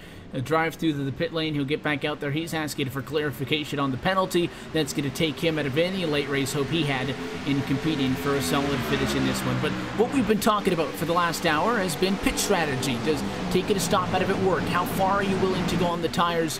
Doesn't matter how far you're willing to go. You are going to the end of this thing. If we get a yellow, maybe somebody will be thinking about coming down, getting 2 or 4 tires for a restart. But if we stay green, there is no reason, aside from a penalty and race control telling you that you have to, for you to go down pit road. So do Alfala and Conti go at it right now? Is the 5 digging? Is Alfala saving the tires for what would be a little bit of a long run compared to what we've seen tonight to the end of this thing? These things we don't know. What I can tell you is it's a great battle for the race lead, and it's about a car length and a half between the two of them. Conti doing a great job to reel in that 2 machine and put a lot of pressure on 3 time as they go rolling off into 3 and 4 for the 152nd time tonight at Darlington. And on Lose the Watch still right now, someone we have to keep an eye on. He's currently running 7th, just behind the 42 of Dylan Duvall down the front straightaway. And it's important to remember here that number 1 of Ryan Luza, as quick as he has been best on the long runs tonight. We saw at the opening run when he got the race lead that he basically did it after about 10-15 laps were in the books, and then again about 10 or 15 laps into that second run as he was beginning to unlap himself. Ryan Michael Luza, that number 1 machine really came alive. So right now I think Ryan Luza gonna struggle to pick up some early spots, but I think once we get about about 10 to 15 laps into this run, I think we're gonna see that number 1 really come alive. Look for around lap 160 to watch him really start to move up the field as he puts the pressure on Duvall off of 2. And he gets to the back of the 42. You're exactly right in that consensus. He took a penalty, and he was still out there on the same tires as everybody else and drove from what would have been, if it was 4th position, from 5th to the race lead in about 20 laps. Nobody else had that kind of pace on a long run. Now it is 4th position. Lose it to the inside on Duvall. The 42 is not going to fight him for it. Eases up just the slightest bit to let the one clear him into the corner. Drops back down in line, and Ryan Luza now plus 2 positions off of the restart, back into 6th spot. Yeah, he's got a lot of work to go here. Still about a second between him and Brian Schoenberg for what would be the 5th spot. Still 2.4 back, though, off the race lead. Ray Alfala, he's got that 5 car all over his back bumper. All these guys, top 3, still within a second of each other here in the opening laps of this run. So I definitely like that 5 car. Obviously, in a little bit of a draft, does come into play a little bit here at this racetrack. Still got to have a car that handles through the corners. With the 5, Michael Conti looking to make it back-to-back weeks. And they're running a little bit of a different line. You can see that 5 a lot higher up the racetrack. You would think it's a little bit more of an aggressive line. The time I guess you can limit getting right up against the fence, it would be better off because you're always just a little bit of a step away from overstepping that line, getting into the fence and losing a lot of time. But Alfala taking the bottom, maybe just a more conservative line defending with the clean air, not having to deal with the tight race car being tucked up behind somebody, or the 2 just drives better. But you can very clearly see at this end of the racetrack, the 5 right up next to the fence, the 2 right down on the white line, and it's tough to say if an advantage is going to either or because they remain locked at about 4 car lengths apart. You talk about it being tough, Evan, to pick out if there's an advantage between the top side and the low side. Last lap, number 157 for Ray Alfala, 28.325. For Michael Conti, at 28.325. So very, very close between the 2 of them right now. You see Michael Conti maybe opting for that bottom groove through 3 and 4 this time. Let's see what happens if it ends up being a little bit quicker for him or not. But these 2 can seem to be very evenly matched as they come across the stripe right now. And if they start to fight, do not exclude or forget about the driver's 3rd on back. Logan Clampett kind of sneaking into this thing. He's a second off. That's not a terrible distance back. It's not within striking distance at the moment, but if there's some sort of an issue with the drivers in front of him, this could fall back on him. We got a battle right now for 4th and 5th position. Luza is starting to close in on a battle between Derek Bordeaux and Brian Schoenberg, but Luza in that one machine, still one of the fastest cars on the racetrack. Yeah, he definitely is, and we had mentioned how he was a lap down. You mentioned this a few times ago here, Evan, that just the speed that he's been able to carry even on the long run, it's going to be it's a tall order, but he's definitely closed the gap just a little bit here over the last few laps. But that's a tall order to try to pass all these championship caliber drivers, and especially to get by last season's championship Ray Alfala to try to get the win here tonight. Conti playing for very different stakes than what Ray Alfala is going for at the moment. Michael Conti with his first race at NASCAR at iRacing's top oval level in 3 years. 2 weeks ago for the Michigan International Speedway, did not make the cut to compete in this series, his first ever playoff. So Conti looking for redemption, looking to go back to back, but also looking to play spoiler. His objective, and the objective of everybody besides the 8 championship competitors, to keep those drivers in the fight, to not let them get a free ticket to Homestead. For Ray Alfala, this may be one of the biggest races of his iRacing career. For somebody who is so accomplished as a 3-time series champion, never has he been in a situation where one race win would guarantee him an opportunity to fight for a championship. He has that in front of him tonight, and at 20 laps to go the next time by, he could almost taste it. 20 laps to go next time by, and Ryan Michael Luza moves himself up into the top 5, getting himself past Brian Schoenberg into 1 and 2. And again, Schoenberg didn't fight without one machine at all. So Ryan Luza is one of the quickest cars on the racetrack right now, getting himself through traffic cleanly, and no one's pressuring him for it. But keeping an eye on that battle up front, I have to say, I think it's going to be a little bit sour for the 5 machine. Even if he comes away with a win tonight, he barely missed that mark to get himself into the chase after that win last week at Michigan. And I think it might be a little bit of salt in the wound here tonight, Evan, if he makes it 2 in a row, knowing that he is not in this chase for the championship tonight.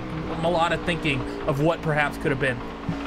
And it's not as to neglect some of the fighting going on throughout the field as we keep the cameras trained up top. There's good fights going on all throughout, the likes of Nolan Scott in a couple of battles, all the 20 cars really on the lead lap doing a good job, but I'm just hesitant to take those shots away from the 2 and the 5 because they are so tight on each other that Alfala makes a small mistake and he will be pounced on immediately by the 5 machine. In other news, Ryan Luza, maybe the fastest on the racetrack, and he just got a spot. Picked one up from Brian Schoenberg. Next into the headlights was Derek Bordeaux, and picked that one up very easily as well. He is now up to 4th position inside of 18 to go. Yeah, he is up to 4th. He's definitely making ground as far as positions on the racetrack. Problem is, he's still 2.6 seconds back. That hasn't changed over the last 5 laps or so. So he may be quick at getting around these guys right in front of him. The problem is being able to catch that 2 of Ray Alfala. I think at this point the lap time's pretty similar between Ray Alfalla, Michael Conti, and that one machine of Ryan Luza. It's going to be tough, I think, for him to even remotely try to catch these guys. Of course, barring if we have a caution here late in this one. Fastest car on the racetrack last time by Ryan Luza. Alfalla with a 29.0, Conti with a 20.0, Luza with a 28.9. It's quicker, not by a lot, but a tenth of a second is still quicker. Not fast enough to make up the 2.5 second disadvantage that he sits at. He got one of them when he was an 8th. He needs another yellow, I think, to get himself up close enough to be able to fight for him. He's faster. He could really give something to him on a restart, but I don't see him making up a 2.4 second disadvantage without anything else interfering in this one. The 44 Clampett is not safe, though. The one is about to be all over his bumper down the back. Ryan Luza has been about 2 to 3 tenths quicker every single time around the racetrack than that 44 Logan Clampett. So when Ryan gets there, I think he's going to make very short work of Logan Clampett. The big question mark has to be is what can the 2 and what can the 5 do on their tires? And the one of Luza looks to the inside, and Clampett, again, doesn't even fight it. So Luza driving his way through this field unchallenged. Now, the big question mark, Ray Alfalla and Michael Conti. How do their tires hold up? The one we know has been strong all night on the late runs as we're approaching inside of 15 laps to go here from Darlington. That's going to be where the 2 and the 5, I think, really start to fall off. But what will Ryan Michael Luza's pace look like once we get to that point? He really needs to get up on it if he wants to get up to Conti. The gap, 2.5 seconds, and 14 laps to go. He's going to need at minimum 2 to 3 tenths per lap if he wants to get up and challenge for the race lead.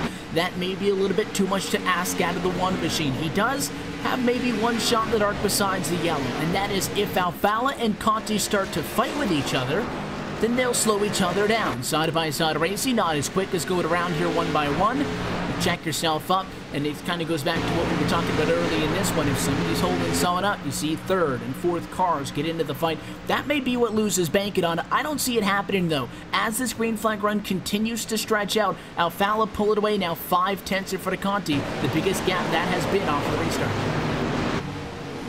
Yeah, it definitely has. The gaps of all these drivers pretty much been kind of basically staying the same. It looks like Michael Conti, the handling's falling off of his race car. He's starting to lose contact now with Ray Alfalla. He's dropping back about 6 tenths now.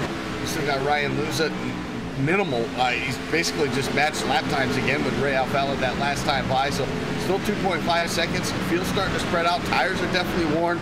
They want a little bit more, but they're running out of time. Close call, couple of laps ago with Dylan Duval on your shot there. The 42 was able to hang on. Somehow, those drivers did not wall it. That was what Ryan Luza probably saw in his rearview mirror and got his hopes up for a moment. But we stay green for the time being. Next time by 10 laps to go from the Darlington Raceway. As we close it on the checkered flag in this one, the run to the end is brought to you by Blue DEF, the official diesel exhaust fluid and DEF equipment of NASCAR. As always, have to remind you that if a yellow comes out in the final 5 laps of this race, we will not restart. There is no NASCAR overtime, and this race will not have an opportunity to go back green if a yellow comes out at lap number 179 or later. That small glimmer of hope continues to fade for 2nd, 3rd, and on back. I think especially for Ryan Luza, because you know you need that yellow, and really the window is starting to close very rapidly where you might be able to get it inside of 10 laps to go, 9 to go when they get to the stripe. And Ray Alfalla has opened himself up about a 9/10 of a second advantage over Michael Conti. Then it's about a further 1.6 seconds back to Ryan Michael Luza. But Luza has been a couple tenths quicker than Conti every single time around this racetrack. Another tenth that time goes the way of Luza. So reeling in the 5 is what Luza's doing right now, but the number 2 machine of Alfalla, he's done a fantastic job since we went back to green of maintaining the life in his tires, and he's just been able to maintain that gap to the number 1 while stretching the gap over the 5. Couple of fights still inside of the top 10. Bobby Zelensky 6th, Derek Bordeaux 7th. Not fighting at the moment, but only a couple of car lengths amongst those drivers. Into the fences, Derek Bordeaux. It'll cost him time. and Adam Gilliland, a lap car, dives out from behind to avoid getting into him. Those are the close calls that Lucy continues to hope that one of them would bring out a yellow. Ray Alfalla absolutely does not want anything to do with whatever is going back. He doesn't care if you're fighting for third. He doesn't care if you're fighting for 33rd. Do not wreck the cars and bring out a yellow. Alfalla, 2 wins on the season. Comes into tonight second in the championship, second only to Ryan Luza, who looked like was going to have a devastating night. After a penalty dropped him off the lead lap, he has miraculously come back and run in 3rd position. Alfalla, though, doesn't matter that a 3rd win would tie him for the most this season with the driver of the one. The only thing that matters at this point is he is less than 10 laps away from a shot at a championship, what would be a 4th opportunity for him. Yeah, it's exactly what these guys are shooting for, this brand new chase system that came into effect. This is what it's all about right here, doing exactly what you need to do to get the job done. Ray Alfalla has done that here, leading pretty much since about that halfway point, minus all the green flag pit stops, of course, but he has just been absolutely on a rail. The adjustments the team has made all throughout the race have just been spot on. Michael Conti, can't throw anything away from him as well. He's had a fantastic night here to back up that win in Michigan 2 weeks ago, and he's still getting it done, trying to hang on to that 2nd spot. 20 drivers total run on the lead lap at a moment. You can again see the drivers who are fighting in this playoffs by the blue names that you'll see on them up at the top of your screen. Those drivers fighting in his first ever playoff, and something that we talked about, in fact, what seems like a long time ago now, Randy, when we did the NASCAR PEAK Antifreeze Series preview show, as we take a look back with the fight with the 33 to 94, is what kind of effect this playoff would have. In any other season, if you look at this point in the season 1 year ago, there were not 8 drivers in the championship because 8th place and, for probably 7th, 6th, 5th, and 4th were too far back. Alfalla and Sturgis had a fantastic run. It was a 2-horse race last year. This playoff brings more drivers into the equation. If you were 5th, 6th, 7th, and 8th at this point last year, you did not have a chance. This year, you did. And the thing that I wondered was, would those drivers take advantage of that opportunity? So far, the drivers who have found success tonight are the drivers who have been that good all season long, and Alfalla making a case for this one. It's fantastic having, like you said, the potential championship contending pool basically quadrupled from what we saw last season. And right now, if you're Bobby Zielinski, if you're Logan Clampett, Christian Chandler, Corey Vincent, Marcus Richardson, you have to be counting your lucky strikes that a bad finish tonight wouldn't necessarily take you out of it. Not that all those drivers are having bad finishes tonight, but for everybody, it's only going to take one race to lock yourself into the championship race at Homestead and get yourself potentially a chance at this championship. The popsicle sticks are in the air, 2 to go, this time by as race leader Ray Alfalla worked himself down the back straightaway for the penultimate time. The battle that you were keeping an eye on, Letterello and Diaz, remains still at the moment. 94 hasn't been able to get to his inside. A fight I mentioned a little bit earlier, Schoenberg, Zelensky, and Reynolds, they stay single file for 5th, 6th, and 7th. And Ray Alfalla heads to the final 1.366 miles, the all-time winningest driver at the NASCAR PEAK Antifreeze Series at iRacing's top oval level. A 3-time series champion is not only about to become a 3-time race winner on 2017, but he is going to be the first driver to take a golden ticket. With this win, Ray Alfalla is going to punch his ticket to the championship at Homestead, Miami. Checkered flag, he wins tonight from Darlington. Fantastic run by Ray Alfalla. That's championship caliber driving right there. Getting the job done, qualifying well. Just getting the job done from the start of the race to the end. Staying out of trouble. Smart pit stops. They stuck to their guns as far as their strategy was concerned when we saw other drivers really just mixing it up, staying out long, short pitting, all that. Ray Alfalla, they stuck to their guns and it worked out for him. And sometimes, admittedly, if somebody's able to have a very, very strong run like Ray Alfalla did tonight and go through some adversity, a caution flag mixes it up as he burns it down on the front straightaway.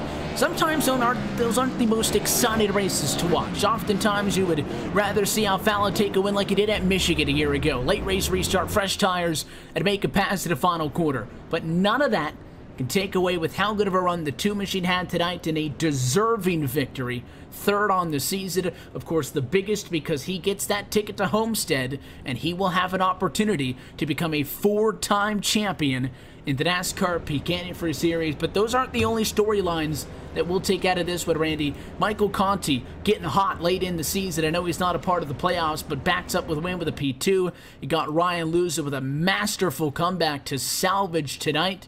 He'll lead the championship standings for the drivers who will be going in based on points. Logan Clampett, a fantastic result for another driver who's been looking to get those consistent finishes. So I think there's a lot to take away from this aside just the 2. Oh, certainly. I mean, yeah, you can talk about Ray Afala being as good as he was. You can talk about Michael Conti potentially getting into these last couple of chase races and maybe, you know, breaking the party up for these guys. Talk about Ryan Luza, of course, Logan Clampett. I think the other one you really need to talk about, that 83 of Bobby Zielinski. He's probably thinking tonight a big old what could have been if it hadn't been for that issue with Josh Berry trying to come down onto pit lane. And, you know, I think there's going to be exciting last couple rounds of this championship before we get to Homestead, next run out at Chicagoland, then of course at Dover in about 4 weeks' time. The good news is we'll get an opportunity to hear from a lot of the names we've been talking about. We'll do that in just a minute. First, let's look top to bottom at your RaceSpot TV full race results for the opener of the NASCAR Peak Antifreeze Series powered by iRacing Playoffs. Ray Alfala gets a win. He is cleared to round number 2. We will chat with him at Homestead as well as at Victory Lane tonight. He's going to have an opportunity to be a part of the first ever 4-driver winner-take-all in 2 months' time. Michael Conti, great result to come home second tonight with Ryan Luza, championship competitor 3rd, Logan Clampett as well in 4th, and Brian Schoenberg able to hang on to that solid P5. We'll be chatting with those names momentarily. Bobby Zielinski is able to walk away with a solid P6 tonight. He's got Blake Reynolds behind him in 7th position. Derek Bordeaux is 8th. Big pickup for Taylor Hirsch from 29th on the grid to 9th at the checkered flag, and Dylan Duvall rounds out your top 10. How about starting 30th to finish 11th here tonight for the 33 of Joe Letterello. Philip Diaz will finish in the 12th spot. 13th goes to Chris Overland. Nolan Scott will finish 14th here tonight. Corey Vincent with that surprising run, or I should say strategy call.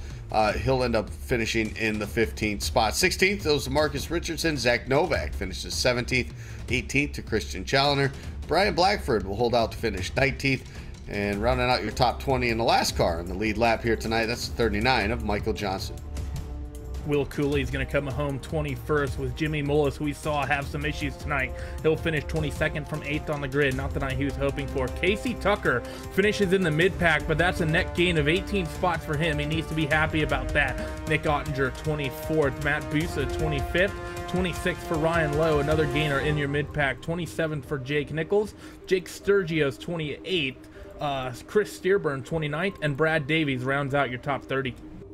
Only one other driver who comes home 1 lap down. That's Andrew Fayash, the 3rd in 31st position. Handful of drivers 2 laps off of the pace. That includes PJ Sturgis in 32nd, Adam Gilliland 33rd, Timmy Hill 34th, Tobias 35th, and Byron Daly in 36th position. Mitchell Hunt comes home 37th about in this one. 38th is David Rattler, P39 for Chandler Krizik. Josh Berry, a rough go at it this time around.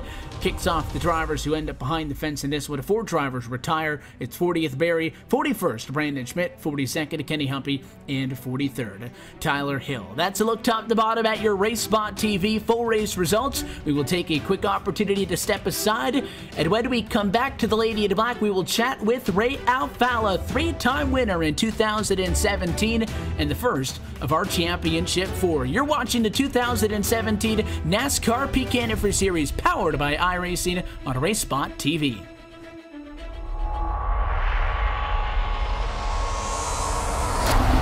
There are 3 different paths if you want to call yourself a world champion of sim racing.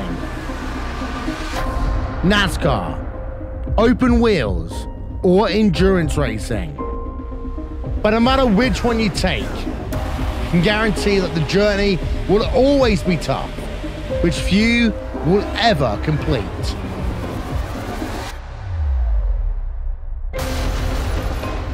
The iRacing World Championship Grand Prix Series, the premier road racing series in sim racing, started with a new car taking center stage. Then, it was Martin Kroenke resisting any challenge thrown at him to break the 5-year stranglehold of Gregor Hutu as being world champion. These drivers and teams are not just competing for pride, they're competing for money. And with over $20,000 in prizes for each of the series up for grabs, drivers really do put it all on the line. The NASCAR Peak Antifreeze Series, powered by iRacing, is the premier NASCAR eSport series featuring the cars and tracks from the Monster Energy NASCAR Cup Series. The 2016 campaign saw a return to the top of the mountain by Ray Alfalla as a 3-time Oval World Champion. The march to that championship was not easy, though, despite the fact that Ray Alfalla took home the most points in series history. It just also happened to be the tightest championship fight we had ever seen. These guys are set for the 2017 campaign. The Blancpain GT Series hosts the top GT3 endurance teams in sim racing, with groups of 3 or more drivers sharing the wheel. This is a championship you can't win alone, and you need the same determination, passion and drive from your teammates to be successful. They often say that it takes just one mistake to lose a championship, and in team racing, it may not be your mistake that costs you the win. Last season, VRS Coanda SimSport won the championship by a single point. This year, who will step up to the plate?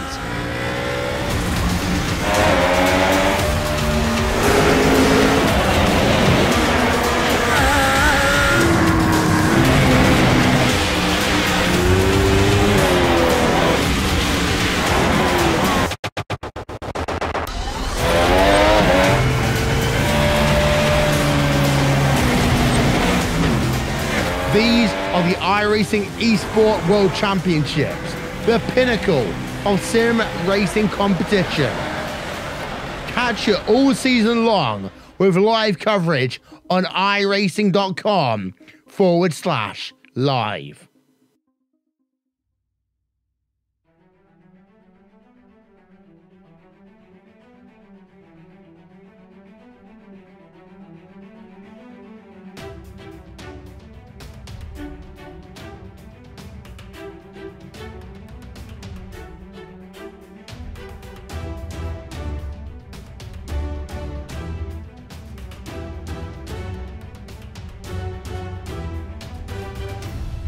Welcome back live to the Darlington Raceway in Darlington, South Carolina, where now we are through 13 races on this 2017 NASCAR Peak Antifreeze Series, powered by iRacing. But most importantly, we are through the first round of the playoffs. We'll go trackside in just a minute, chat with Ray Alfalla. He is your race winner tonight. Do want to take this opportunity to remind you that tonight's coverage of the NASCAR Peak Antifreeze Series, powered by iRacing, is brought to you by Peak. At Peak, we're not afraid to mix it up with the big boys, and this is why we've been actively involved in motorsports for over 30 years. We identify with the straight shooters like John Force and Clint Boyer, just 2 of the truly great racers who've been a part of the Peak family throughout the years. Today, Peak still aims to shock the motorsports establishment party as a way to showcase the excellence and competitive quality of our family of brands, but mostly because it's so much fun. You can look for our drivers and teams to challenge the heavy hitters at the likes of NASCAR, the NHRA, dirt late models, and more. For more information, go to peakauto.com today. We transition now over to the driver of the number 2 machine. It is checkered flag number 3 on 2017, but I would argue no win more so important as we head down with the driver and your race winner tonight from Darlington, Ray Alfalla. Ray, congratulations on another win. I think it's big in the fact that you now tie Luza with the most wins all season, which can kind of be a stat that you guys like to jab back and forth at each other. But most importantly, this win gets you straight into Homestead for the first time ever in the history of this series. Yeah, thanks. I mean, it's a new feeling, you know. We haven't had playoffs before, and my prediction is still that 2 of us are going to go by wins and 2 of us are going to go by points. So really, I just kind of wanted just to finish top 5, 3 races. You know, just kind of. I think whoever does that guarantees themselves in as far as points go, because at least one person goes in by points. But what a car, man! I mean, just a few hours before the race, we were throwing stuff around, and Bobby came up with something really good about, a couple hours before the race, and we adjusted on it a little bit more before the race because, the weather was a lot hotter than everybody anticipated, and, it worked out great. I think, Bobby would have been right up there. He had some issues of his own, but he recovered well. But, I'm glad to get the virtual racing school another victory, and now we just cruise around for 2 races, and we're going to Homestead. Yeah, the technicalities say you do have to start those races and to be in them, but you guys are clear through to round number 16. In this one, though, the playoffs is always something to which people like to say that the guys who are going to perform at those peak moments step up. And we started this race, you rolled off in third, and it was all guys with the blue windshield banners up at the front of the field, the likes of Novak and Luz and Zelensky all in it around you, and made a good run as Luza made a move to the race lead at that point. Then he found himself with a penalty, and I'm still not quite sure how he was able to get back up to third, but at that point it looked like that nobody was really able to get up to you. Conti stuck with you through the first cycle of the green flag service, but you were able to open it up to 4 seconds after that. Darlington is a racetrack that is supposed to be very difficult, a racetrack where there's not supposed to be any sheet metal left on the right side of the car. So what was it that made it so smooth up there up in front for you? This series is just kind of, it always happens this way as far as, we have a couple rough races midway through the season, and everybody thinks it's the end of the world and we're the dirtiest drivers in the service. And then, and then you have a couple races like we had at Michigan and tonight where it goes green forever. You had over 40 drivers out there at Darlington in a hot, slick track, and we went green for several laps and green flag stops and everything. So, everybody in the series should be proud to put the show they put on, and I don't think anybody can say anything negative overall about the racing in the series. I think we get criticized a little bit too much when things go wrong, and then we don't get the praise as a group of drivers when we do well. But I'll definitely give the field the praise too, because everybody just did a good job, and I got to give a lot of thanks Slipanga Motorsports, thanks to Turkey Henyon. He changes stuff on the car for me when I ask for him. Sal Frasetto, they're helping me guide me through traffic. Liam Brotherton's saying lap times to the leader. So it's just it's a really good team effort all around. And tonight was a fun one, I think, for us up here, too, not only because, as you noted, the racing on the track was so good, but also because it was throwback night. So we had a really good time kind of looking through the field and checking out some of those paint schemes. The two had a fair amount of TV time up front, and as you burned it down on the front straightaway. So maybe for those who didn't quite catch on to it, tell us about that Rusty Wallace car. Yeah, well, the reason I run the 2 car is because I grew up a Rusty Wallace fan. Actually, the first race I ever went to was the 2005 Homestead Cup race, which was Rusty's final race. So that was pretty cool getting him to see him race in person. I met Rusty last year at Homestead during championship weekend for the first time, and it was really cool. And I haven't run a Rusty throwback each of the last 2 years yet. So I wanted to run one this time, and it's awesome that it went to victory lane. This was the scheme he ran in the year 2000. So I'm sure it's an iconic scheme out there. When I was racing, a teammate Bobby Zelensky, he was in the Dale Jarrett special. So Rusty and Dale racing for the lead at Darlington. I'm pretty sure that was pretty cool to watch. We look forward now with 3 races left to go on the season. I feel like the more unknown part of the way this playoff format would work out for you would be the opening round part, because you've known what it's been like to go into Homestead having to basically go head-to-head with somebody in a very tight championship, and if not, just get a really good finish to win. So you guys are familiar with that concept. Going into there with the pressure of a championship on the line, you've been able to knock that out 3 times. But now that the kind of unknown of the opening round is gone, what's the objective for you guys for the next 2 weeks into Chicago and Dover? Is there anything that you can pick up from those? Really, for me, it's just about getting Bobby in there as well. He does a lot of setup work and is a big part of why we're fast, and he's also in the playoff hunt. So I'm just going to do everything I can to help him out and get to Homestead. I'll let you get out of here and get on with your evening rate. Before we do, as always, though, the sponsors and the shout-outs you want to say hi to. Yeah, well, I want to say, thoughts and prayers to everybody over in Houston area, Texas area. Of course, we know they've gotten a record amount of rain and flooding. So if you don't know, you can text Harvey, HARVEY, to 90999, and that's the American Red Cross. That'll donate $10 every time you text that Harvey to 90999. If you want to, donate to help the cause, there's a lot of people without homes, and people that we get to race, on virtual, and then comfort of our homes, and then some people, had their whole house or wherever they live washed away, and obviously some people lost their lives. So you can do that to help out, and we'll see you guys in 2 weeks, and it'll be weird, being locked into the final race with and the whole system. But I'm ready for the challenge, and we'll start practicing for Homestead already. We had the names highlighted on the screen in blue for those drivers who are in the playoffs. We'll have to come up with a color over the next 2 weeks to put your name in, because you are safe for the next 2 races, safe for the next 4 weeks. So we will definitely see you in Chicago and Dover. Wish you the best of luck for those. But on to Homestead on October the 10th. We'll catch you then. Thanks. I'll see you guys.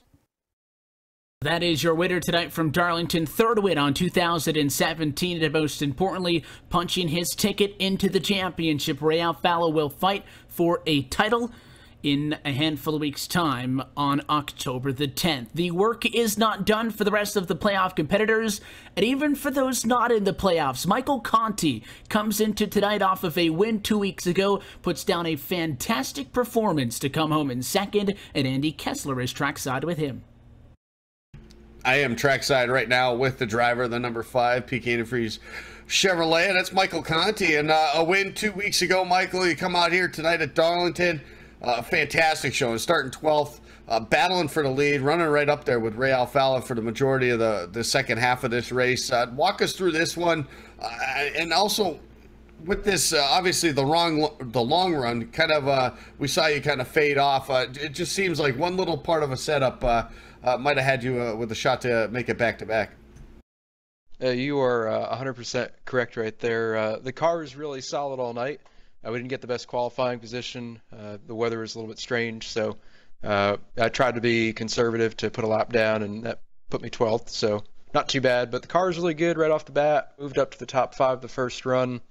Really pretty good in the long runs. That one run, though, I suggested to Brandon Hastings that we make a tire pressure adjustment, and that pretty much killed the car for that run. So we had to wait for the next pit stop. We put it back, and then it was pretty good after that. But Ray definitely had our number after 20 laps. He just could drive up off of the corners a lot better than I could, and Luza was coming as well there at the end. So I'm thankful that this was 183 laps and not 184 or 5, because it was looking pretty sketchy there at the end with the one coming up so fast. But really proud of everybody, Hastings and Nick Ottinger and everybody that's kind of grouped together here the last few weeks. And we've turned this thing around 180 degrees, and we're headed in the right direction. So unfortunately, we didn't get Peak into the playoffs, but we are the best of the rest in 9th right now, and we're looking pretty good to hold on to that.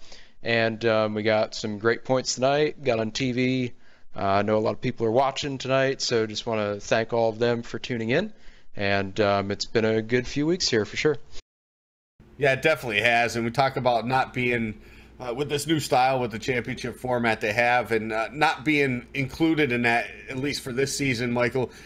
You're able to be up front, like you said, competing for this. How important would this be for you to maybe steal a win even over the next couple of weeks from these guys that are really trying to get it done and get qualified there for Homestead?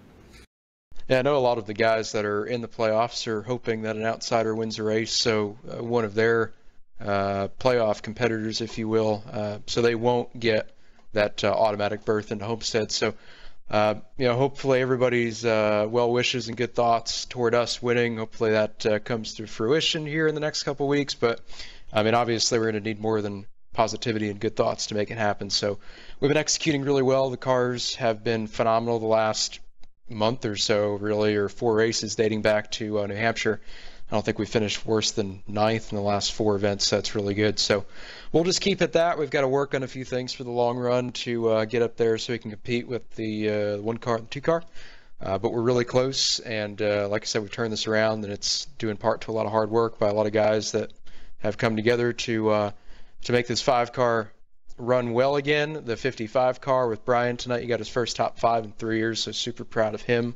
want to give him a shout out there. He did a phenomenal job coming from 24th or 5th to finish 5th. So hats off to him there. And Chicago is typically a good track for the both of us. I've run well there, and Brian has too at times. So we'll put our heads down and bring another good Peak Ford Fusion to Chicago in a couple weeks, and we'll go after it then.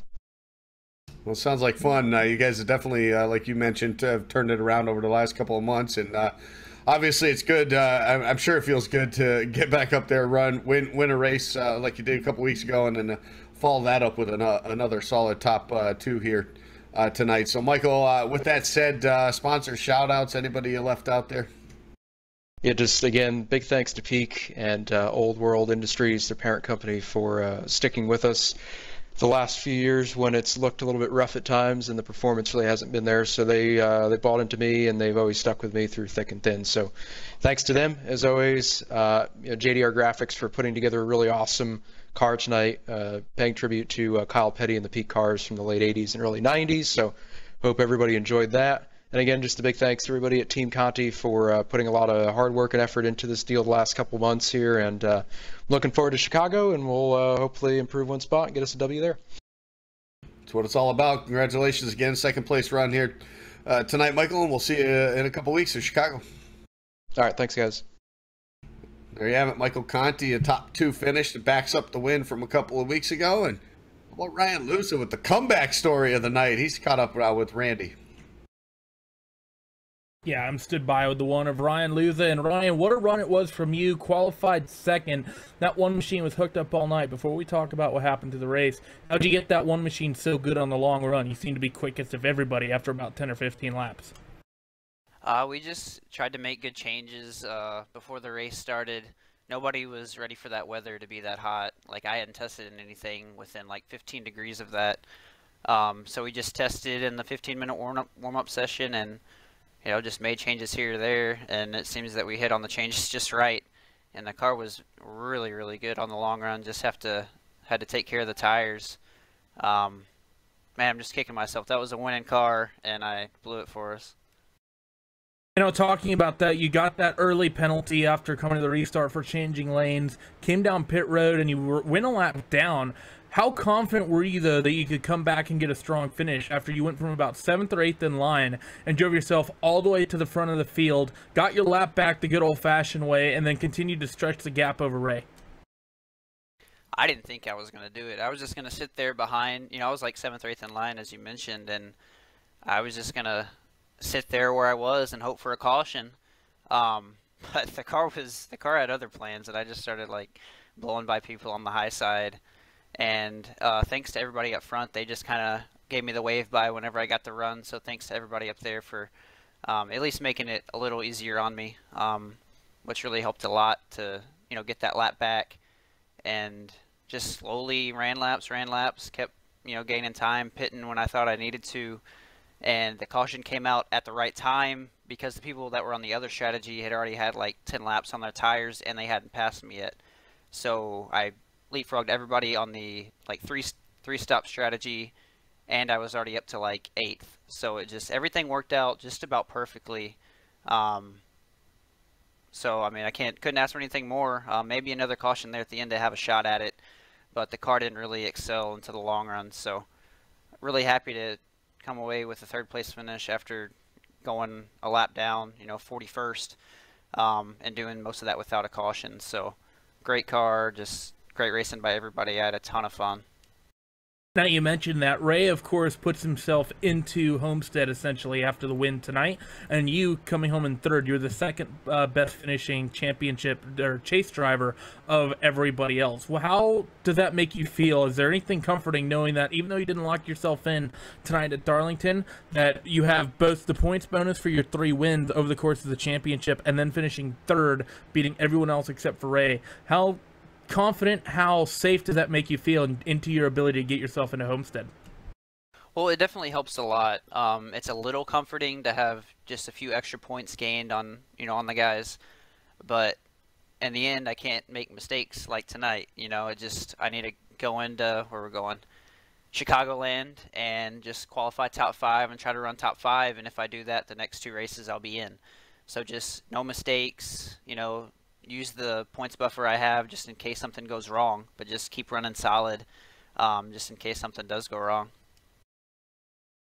Well, talking about those next 2 races, Chicagoland 2 weeks time, and then Dover 2 weeks after that, where's that one machine feeling most confident? We've yet to test, but you know, we put in a lot of effort here at Darlington. We're going to put in a lot of effort for Chicagoland and Dover just the same.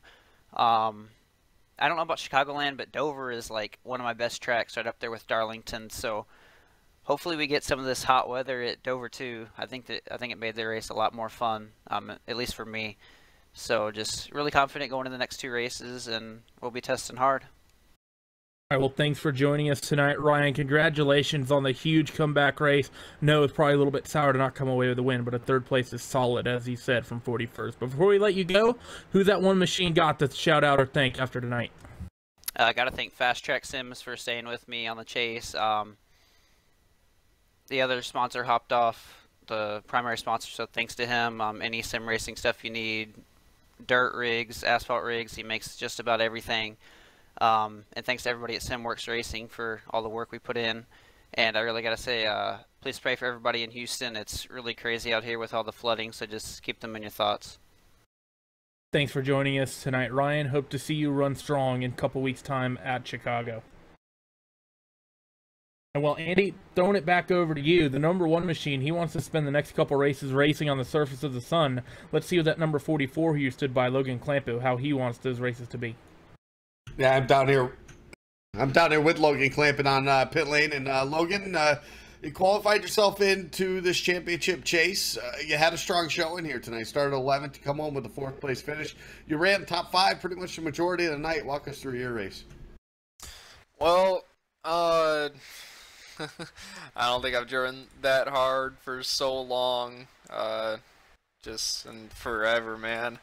I was just kind of, I didn't have my fan blowing on me. The room was about 80 degrees, so it was kind of painful. Just wanted to race to end, and I'm glad that last caution came out because it kind of messed up Vincent and Novak there a little bit, and they're really strong competitors. But I don't think the race could have gone any better for me. I do know that my internet wasn't the greatest, so I apologize to the people behind me and stuff. I was probably hitting the wall on their screens and stuff, so apologies to them. Hopefully it'll be fixed next week. But no, the flam, the drill spill, JDR graphics, Chevy SS was absolutely perfect tonight, and I couldn't have done it without the Annex guys, especially Jake Sturgis and PJ Sturgis. We all worked pretty hard on the setup for Darlington and got it just perfect for the race, and just, yeah, again, I don't think it could have gone any better.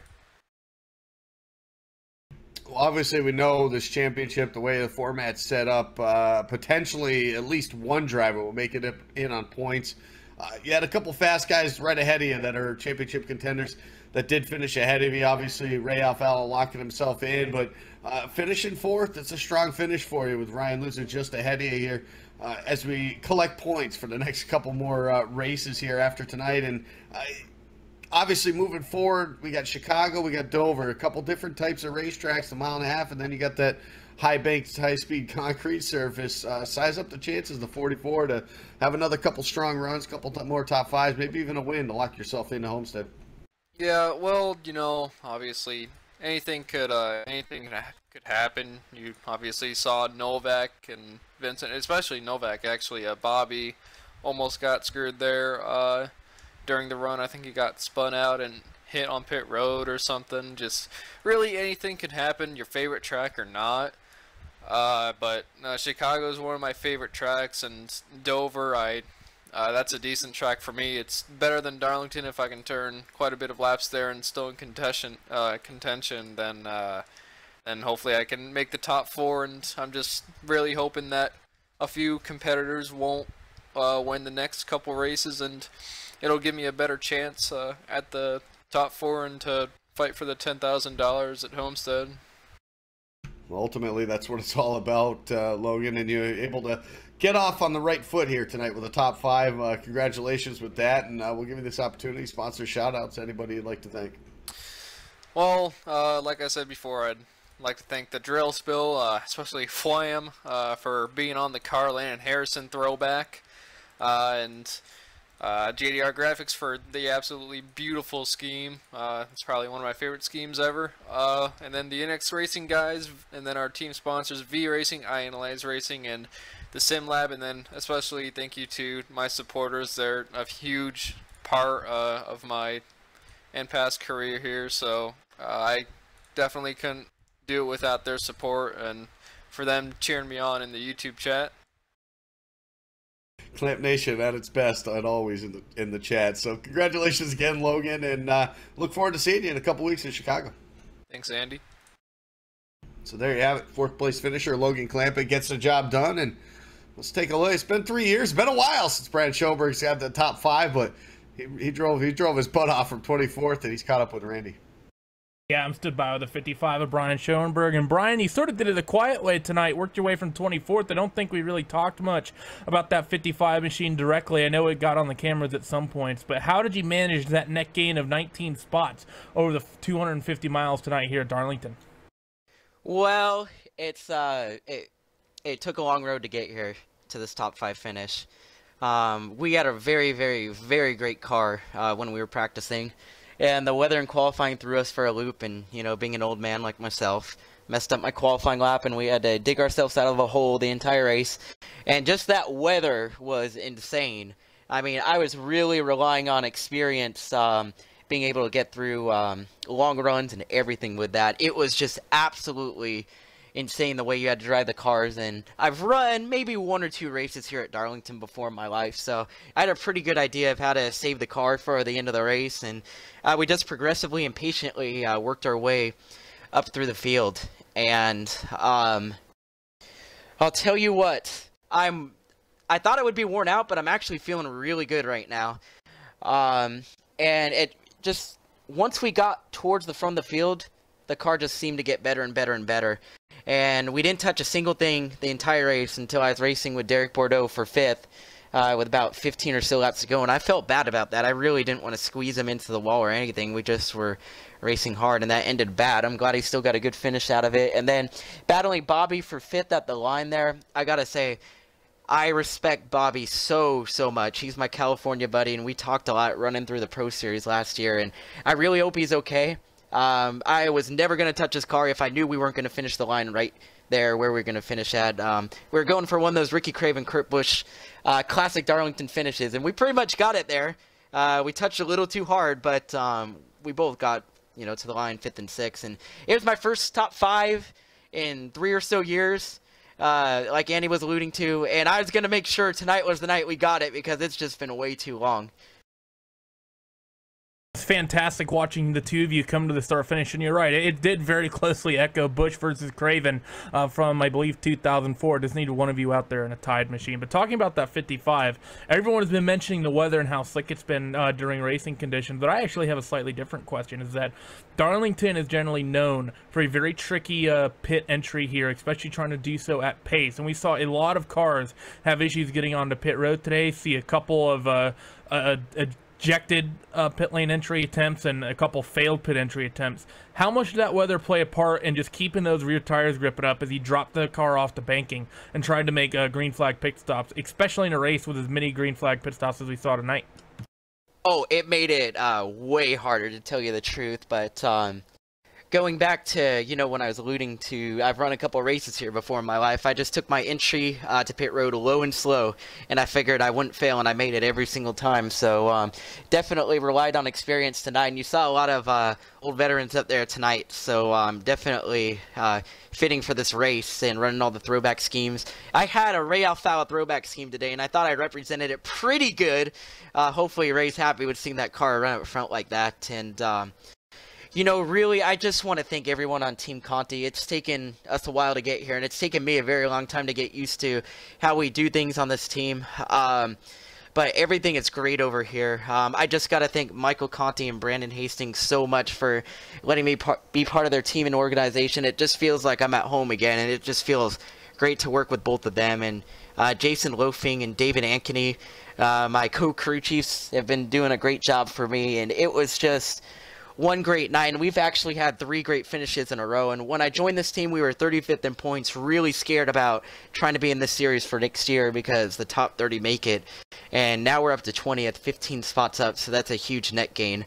So this is just absolutely incredible the way our team has come alive. And you know, Conti won last week and he backed it up with a runner-up today, so I'm just having a blast right now, and it feels like the days of old for us, so I'm just having a great time. And you know, when you're older you get to appreciate these things a little bit more, because back when I used to run really good in peak when I was 21, 22, you kind of take it for granted, and now I can really enjoy it, and it's fantastic. Today was just awesome. It was a great Darlington race.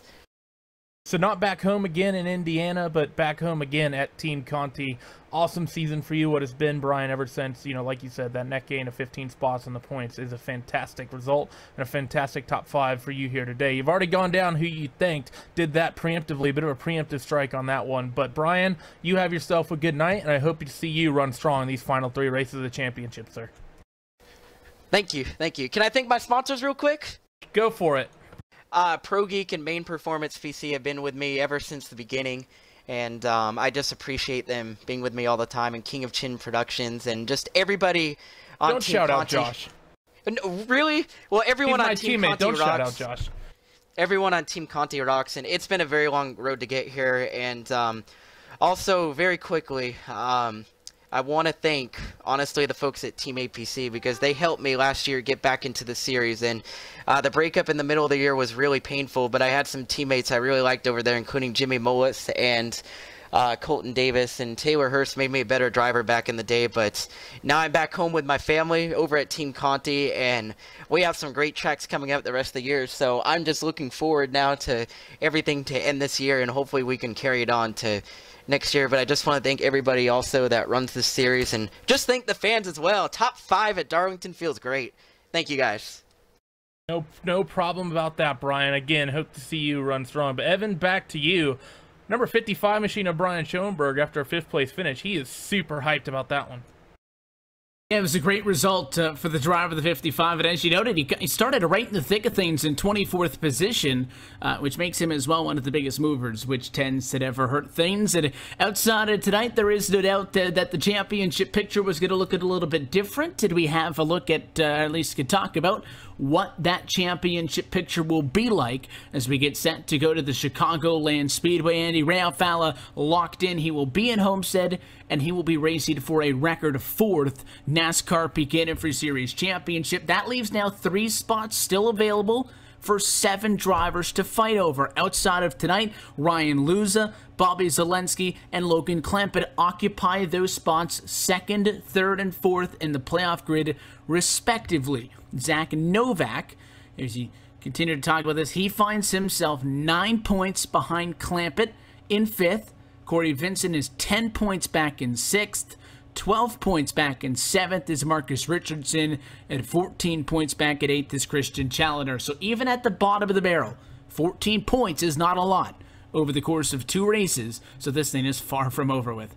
Oh, it's been way far from over, and I hope everybody tunes in a couple weeks and on from that, because anything can happen. Like you said, we saw exactly what happened to Bobby Zelensky trying to get on pit road. The same stuff can happen. I mean, Dover is going to be something to watch here in about 4 weeks' time. But you know, they got to get through Chicago first. So the points are very close, and you know what? That's what's the nice about the reset, I think, and also like what we saw tonight with the you know, all those blue windshields up towards the front of the field at the start of this race. It's just that's what you're going to see. I mean, all these teams, the focus is on that guy that has an opportunity to win the championship. You're going to see the best out of these 8 drivers over the next couple of weeks, or next couple of races, I should say. You know, before that race in Homestead, it's going to be a dogfight, and I'm looking forward to it. And you can't have mistakes. You know, we saw a couple guys recover from those, like Ryan Luza here tonight. That was just an absolute phenomenal run for him to get back up and get a top 3 out of this. It was looking dismal for a while there. I believe when that caution came out, he was somewhere around like 20th or something like that. I mean, or before that caution, I should say.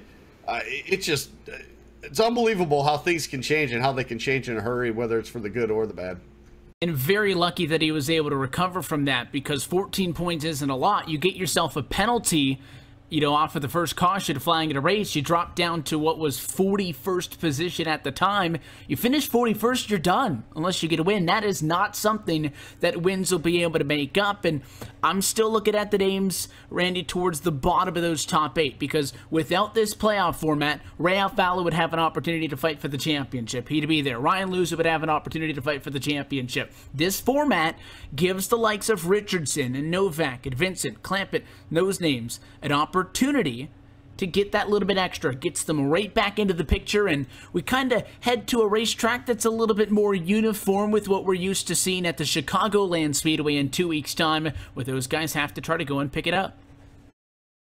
The format definitely shakes things up a lot. You know, we talked about it during the race. The fact that last season we only had basically 2 competitors at this point.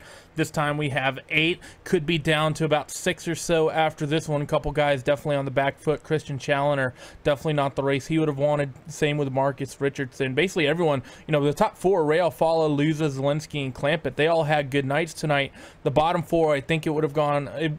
didn't quite go the way they would have wanted this evening, and because of that, they're a little bit on the back foot. But like you said, going to basically one of the standardized style cookie cutter tracks at Chicago in 2 weeks' time, that's going to be a race where I think a lot of these guys are going to feel comfortable. We talked about this in our preseason show back in Vegas earlier this year, and then, you know, shake it up again. We go to Dover. Maybe not quite as difficult as Darlington, but you get it on that concrete 1 mile steeply banked oval. Anything can happen, and it's really, of the 3 tracks in the chase, 2 of them are some pretty nasty curveballs that the floor drops out of. We know one name who is going to fight for a championship at Homestead. 3 to go, and you'll have to be with us next time to find out if we could add a name to that list. But with that being said, round number 13 from Darlington falls into our rear view mirror. As always, we want to thank you for watching this special presentation of RaceSpot TV on iRacing Live and the Motor Racing Network. You can find out more information about iRacing's World Championship Series online at wcs.iracing.com. On behalf of the entire team who makes these things possible, camera angles provided by Isa Vallo, broadcast CG by Simon Grossman, Kevin Papey, their entire team, Andy Werder on the graphics, of course, for Will Vincent, Hugo Louise, and the entire team at RaceSpot TV, and for the crew topside tonight, for Randy Channett and Andy Kessler, who were joining us this evening, and as always for myself, Evan Pasoko, to thank you for joining us and congratulate Ray Alfalo, 3rd win on the season, but most importantly, he's got the golden ticket to Homestead, which leaves 3 spots open for the 7 remaining playoff drivers to road to that season finale. Will bring us to the Chicagoland Speedway in 2 weeks' time on the 12th of September. That race and to every race of this 2017 NASCAR Peak Antifreeze Series powered by iRacing can be found right here on RaceSpot TV. Until then, good night.